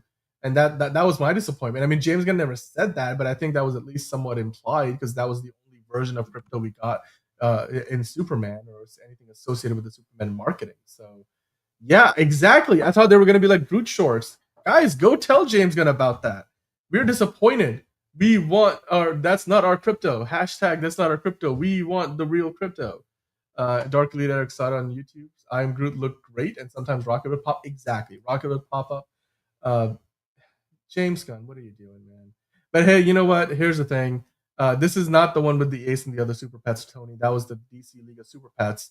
But the hierarchy has changed since then in the world of DC. So no longer Dwayne Johnson related, because that was a Kevin Hart and Dwayne Johnson project. We're not in that era anymore. We're in the era of the Gunn, John, and James Gunn giving us another DCU crypto animated short film coming out next week, October 1st. And just before we finish the show, I want to give you guys a short little shout out here, and you guys can, in the live chat at least, drop your best wishes. And if you're watching after the fact, please do in the comments as well.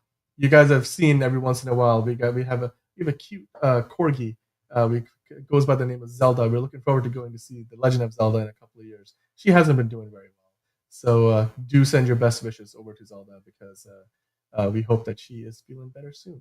She's resting right now, but speaking of cute doggies like Crypto, we hope Zelda is feeling better soon. And I'm sure she'll be back on the show once she is doing better. And I look forward to that. John, I will see you tomorrow on another episode of DCU Daily. Liz will be here. Thank you, everybody, for watching. Thank you for the super chats. We really, really appreciate that. Literally pays the salaries over here, around here. And then, of course, don't forget to vote for your Fancast Friday topic, John. We do have that up on the post section in the YouTube channel. You can go check that out. Currently, I believe the last check, Bond actors were catching up to... No, that was Tier List Tuesday. Was it? Oh, that's Tier List Tuesday. What is the Fancast Friday? Did we put that up? I thought I did. Hang on. We might have not put up the Fancast Friday. Oh, no, we did. Adam Driver in the DCU is fragging killing it right now. So, thank you, Bane, for your kind words for Zelda Bub. Yeah, I was just saying, Zelda, who's the cute corgi you've seen on the show every once in a while, she's not doing the best. We're trying to make figure out like what's going on, but hopefully she'll be feeling better soon. She's taking a big old nap right now, so thank you for sending your good wishes there. But yeah, it looks like we're going to be doing the Adam Driver and the DCU fan casting tomorrow. Dark Elite Eric is not the biggest fan of that idea. Well, Dark Elite Eric, if you haven't voted, go in the community post section on YouTube for the channel and go vote for yours. Thank you for your kind words. Tony picked out Adam Driver. All right, cool. Well, thank you, MTG. Thank you to everybody. We're going to bring back the hot take debate segment. So we'll go give us your hot takes in the comment section there, in the post section again. It's all in the same feed. We're asking for your hot takes, and then we will be doing Fancast Friday and DCU Daily. It's gonna be another packed Friday, John. It's already Friday on the East Coast. It's 2 a.m. here. So with that, and on that note, I think we're gonna wrap it up.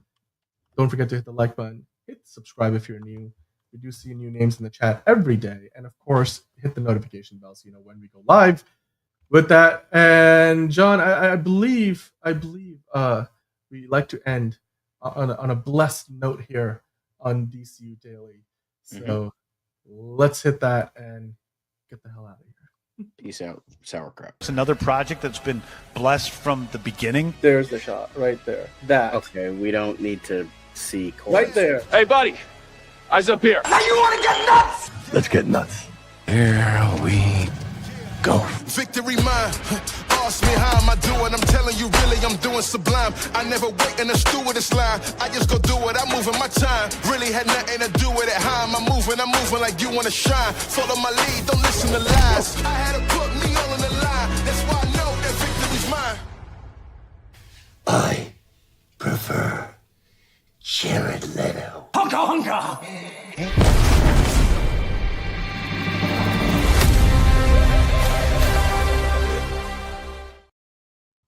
Fuck Jeff Snyder.